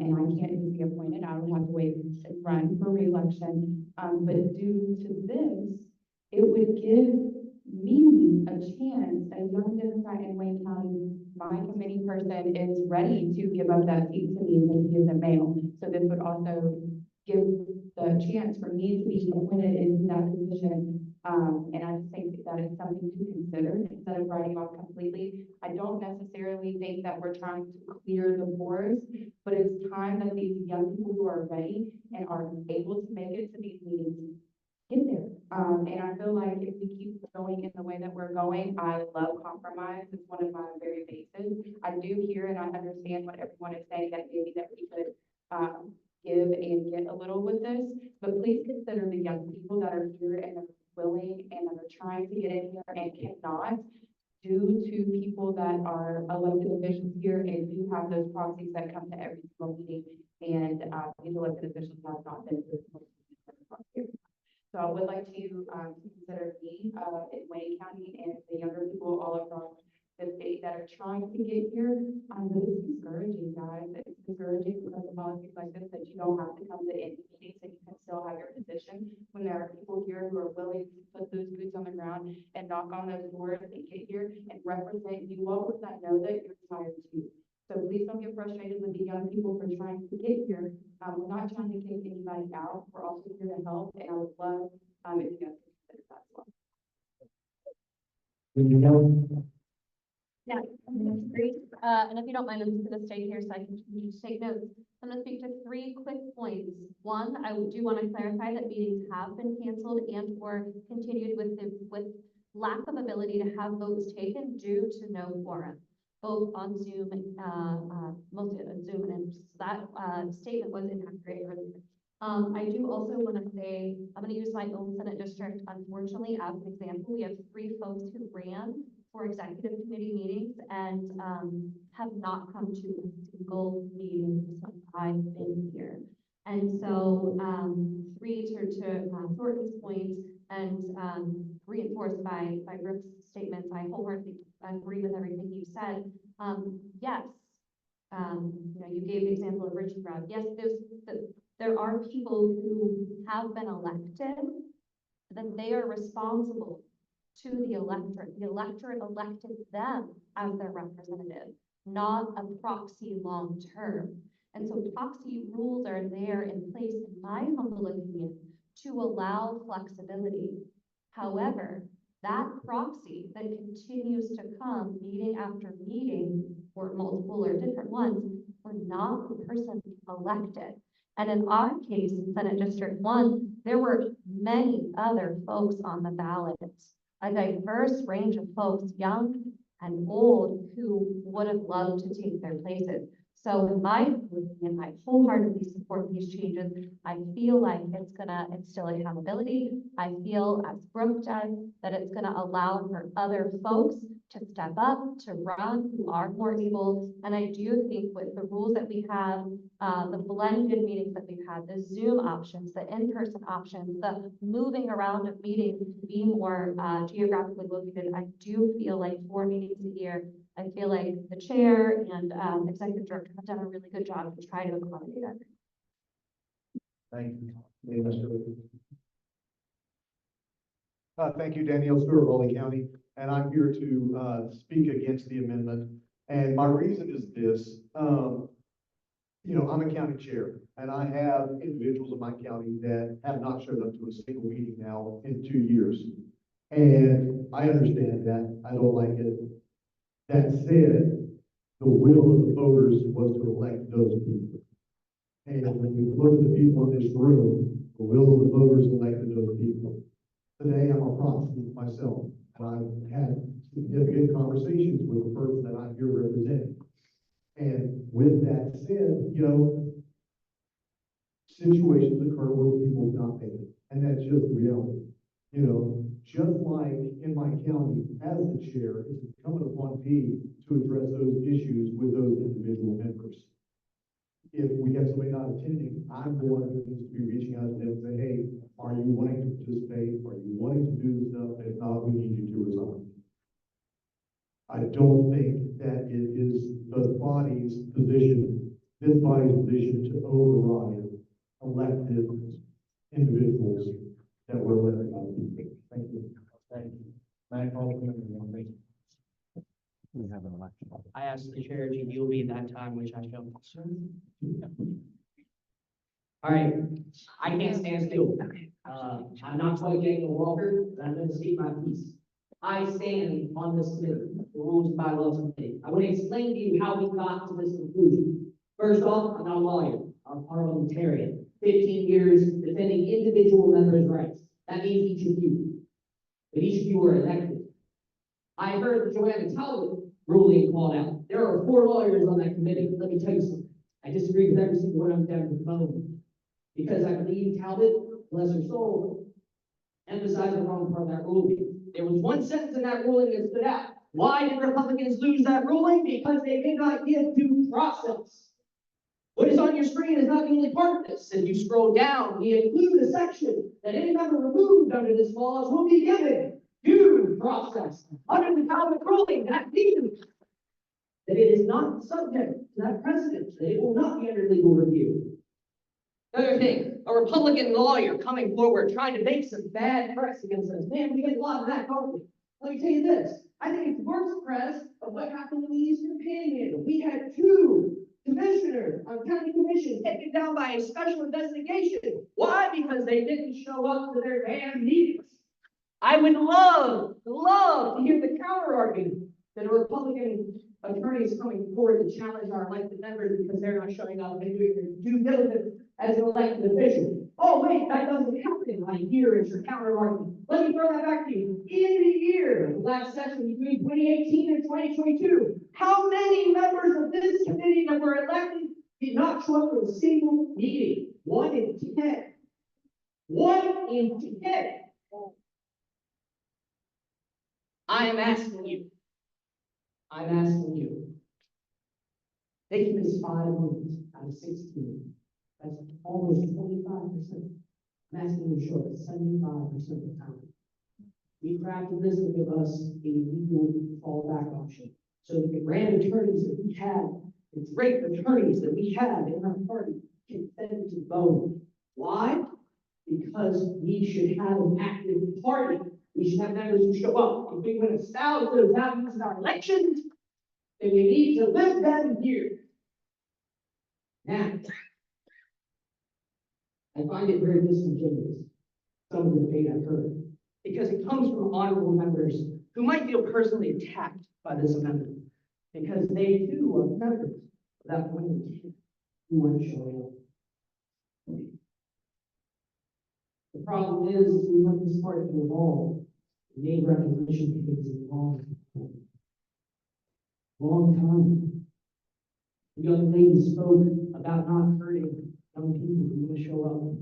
I spent 15 years outside the party. I understand how you feel. I'm grateful you're here. Here's what I believe. You should be grateful on that seat, not as a proxy. You're here doing the work. You deserve the honor. What this does is get the people out who aren't doing the work, who risk us being opened up to legal litigation, and puts in who are showing up doing the work. I recognize, I respect Danielle, I respect the honorable members, I respect all the honorable members who are there. I believe some of them, not all of them, spend that. I cannot tell you how many hours we stayed with this amendment. We had to rip it out especially today because we knew this would take a little. But what I want to tell you is every word was carefully considered. A proxy shall count towards a quorum of the meeting, but shall not be counted as attendance. Why? Because this is legal. There's several young gentlemen in the back that I see, meeting after meeting, who don't have a seat to themselves, but they're struggling to do the work. A proxy every now and then, yes, that's your members' rights. I will fight for your individual rights every single day. But we as an organization have to defend ourselves. This is the first step in that. This is the first step in creating an active party. This is the first step in the next generation of the West Virginia Democratic Party. And though I led with the fact that I am a parliamentarian, and I do not agree with all leaders, there is a few here that I respect who are in line. And I'm going to yield my debate to them at this time, because we are a party of civil disagreements. Regardless of how this amendment goes to these bylaws, I'm going to continue fighting. And I will continue and I respectfully disagree. We will move the hell on, because it is our job to elect Democrats. Thank you. Thank you, everyone. Thank you. And I'm not going to be nearly as eloquent and not even a quarter as passionate as Mr. Holcomb just was, but I believe Mrs. calling, and I'm going to take up the collection now and send back to law school. First of all, I want to address a couple of things, and with respect to Chair Stewart, this says WVSDEC does not have an effect on county committees. County committees would not be required to follow this attendance policy. This is about those who put their name on the ballot to come here for this committee. In midterm election primaries, in the midterm primary was one with the slightest bit of name recognition. I know because I'm one of them. One with the slightest bit of name recognition, go put their name on that ballot and win that election. And some of them we just don't see. And that's fine, but you're gonna, the people in those senatorial districts also deserve the representation. And not just the, put your name, so this is what happens. You can be a former elected official. You put your, now, this is a hypothetical that happens live. Former elected official, you put your name on the ballot, but no intention of showing up, and you send the same proxy every single time. So I have to let the people decide, you know, who would be their permanent representative. But this allows for some flexibility from the group here, and to open it up for people who actually want to be involved and want to take part in this. So I don't normally speak to a motion, but I support this. Thank you, Chair. Anyone else want to speak to the motion? Ran out of gas there again. Can I add just like one little tiny thing? It took me seriously like 2 seconds. Yeah, of course. Hi, Brooke Smith from Wayne again. Also, to make this really quick, this would also, I can't remember if I said it the first time, this would give me the opportunity to be able to take, and not just me, other people to take over now, instead of maybe my chair resigning and then that being open until the next re-election. This would be giving them a chance to be able to appoint me or whomever, in that position and not have to wait the duration, of this. So all those things considered. Thank you. Is there further discussion? Vice Chair Forsythe. Thank you. I have one small point to Floyd Sayers' comment, because I think it's important, and I think that we need to consider it.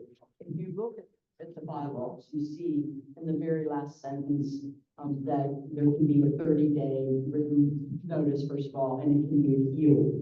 And that's important because if there in fact is a situation like Mr. Sayer described, where someone can explain to us, well, yes, I've missed that many meetings, but I sent a proxy every time, and here's why. We do have a legal duty to accommodate, of course, and we will, but we need to consider that in those situations where that arises. I believe these amendments give us the ability to do that.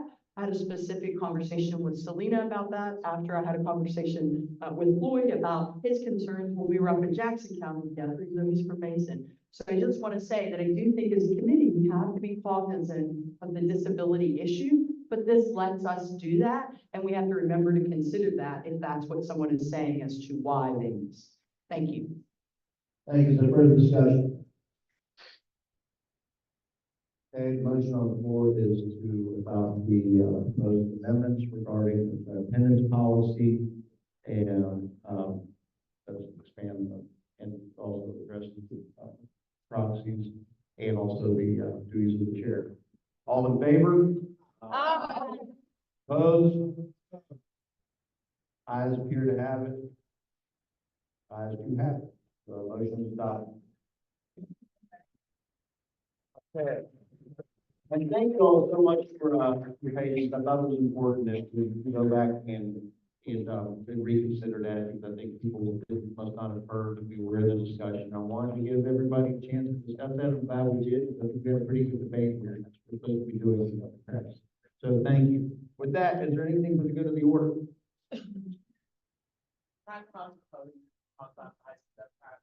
About the high school Democrats? Yeah. Sure. Come on.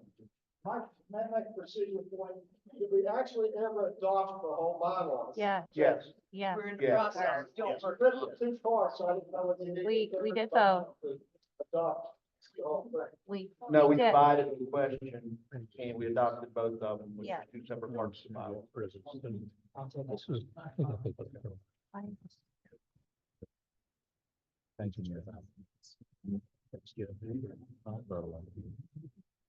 So, hello, everyone. My name is Chase Mons, and I was the chair of the high school Democrat until earlier this year. Now, I've been involved in this party for well over 2 years. And in that time, there have been plenty of members who have made me, as a young person, feel welcome in this party. And almost 100% of the time, they were candidates, committee members, people who are on the ground doing the work that needs done, who recognize the power of the youth in our party. Before I go any further, let me tell you why I'm here and why I got involved years ago. When the teachers in West Virginia went on strike, my parents, both of whom were teachers, walked out of their classrooms, fighting for a better life for them and their students and for me as their child. And I walked out with them and I stood on that picket line and I went down to Charleston and I saw what the Republican legislators were doing to the teachers, the unions, the working people who built this state. And I said then and there that I will not stand for it as long as I can fight. And I was only 10 years old. So that's why I'm here, and that is why I'm active in Democratic politics. But I want you all to know that I didn't say I'm a Democrat, because in the eyes of this party, I am not a Democrat. I'm not a registered Democrat, not because I don't want to register as a Democrat, not because I feel any affiliation to any other party, but because I am not of the legal age to register as a Democrat. There is absolutely no reason in today's political landscape that the West Virginia Republican Party should have the distinction of having the youngest legislator in the state, and I believe in the entire nation, in all of American history. There is no reason they should hold that honor and not us or any other Democratic Party in this country. Robert Kennedy, in his 1968 presidential campaign in Oregon, the Oregon primary, he had a group of 12, 13, 14-year-olds that would come into county headquarters after school, and they knocked on doors. And when Bobby Kennedy came to that county, a little county outside of Portland, Oregon, they lined up and they cheered for him, and they went down the street and they cheered for him again to make it look like there was a bigger county. Young people can turn up, young people do turn up, and we want to turn up. I'm here not because I'm young, but not because I'm not a registered Democrat, but in spite of that. You can say we aren't smart enough. What will change in 144 days on November 6, 2024, when I register as a Democrat? You can say we aren't informed enough. Well, there have been people who are leaders in this party on the county and on the state level who have come to me asking for ideas and advice and just general knowledge about our state and our government and our politics. You say we aren't dedicated enough. Well, let me tell you about the Gilmer County Democrats. There are none. A year ago, I tried to organize interest meetings for the Gilmer County Democrats, and I invited Mike Pushkin. 6 people came. One was Mike, one was me, one was my mom, one was my grandma. So out of everyone other than Mike and the 3 people I dragged there, 2 Gilmer County Democrats showed up. And I didn't give up, because earlier this year, I tried to organize another interest meeting, and then the venue canceled on us at the last minute. And then now I am planning a float in a parade a week from now in the Folk Festival, right through Glenville, all by myself, with signage from President Biden and Teresa Torseva and our statewide and countywide candidates. Young people are smart, we are informed, we are dedicated, we want to be active in this party. In 144 days, I'm going to be a registered Democrat. Until then, it doesn't matter how many doors I knock, how many times I come and talk to you all, but in the eyes of this party, I am not a Democrat. And so as I close out this speech, I just have one request. This convention has rejuvenated the West Virginia Democratic Party, but we can do better. And I ask that we do better for the sake of every future voter who is praying that President Biden wins re-election this year, so American democracy lives long enough for us to exercise that right to vote.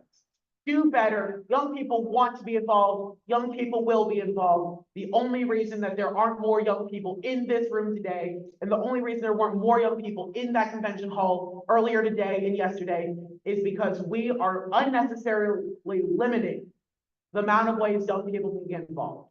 Do better.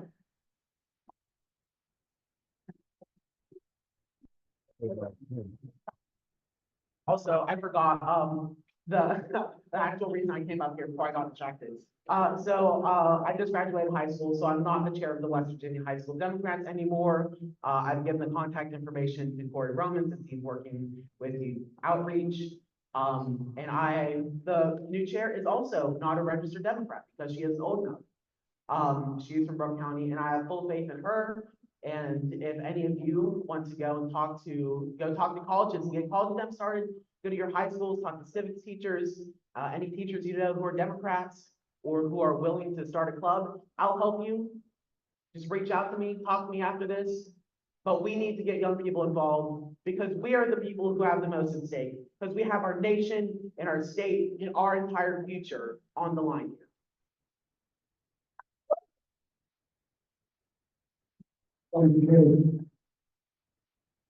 I will echo that. There are several, high schools that even in this area, in this county, that have fledgling, high school Democrat groups. It'll be great to get them to network with each other and get them communicating with each other and to rebuild, that organization like we used to have. Is there anything else for the good of the order? I'll entertain a motion to adjourn.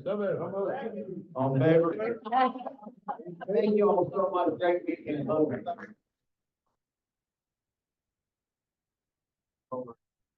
Sarah, good work. You look tired, but you earned it. Well, you earned it. Thank you, Ryan. I mean it. You've been busting your ass and it doesn't go unnoticed. Seriously.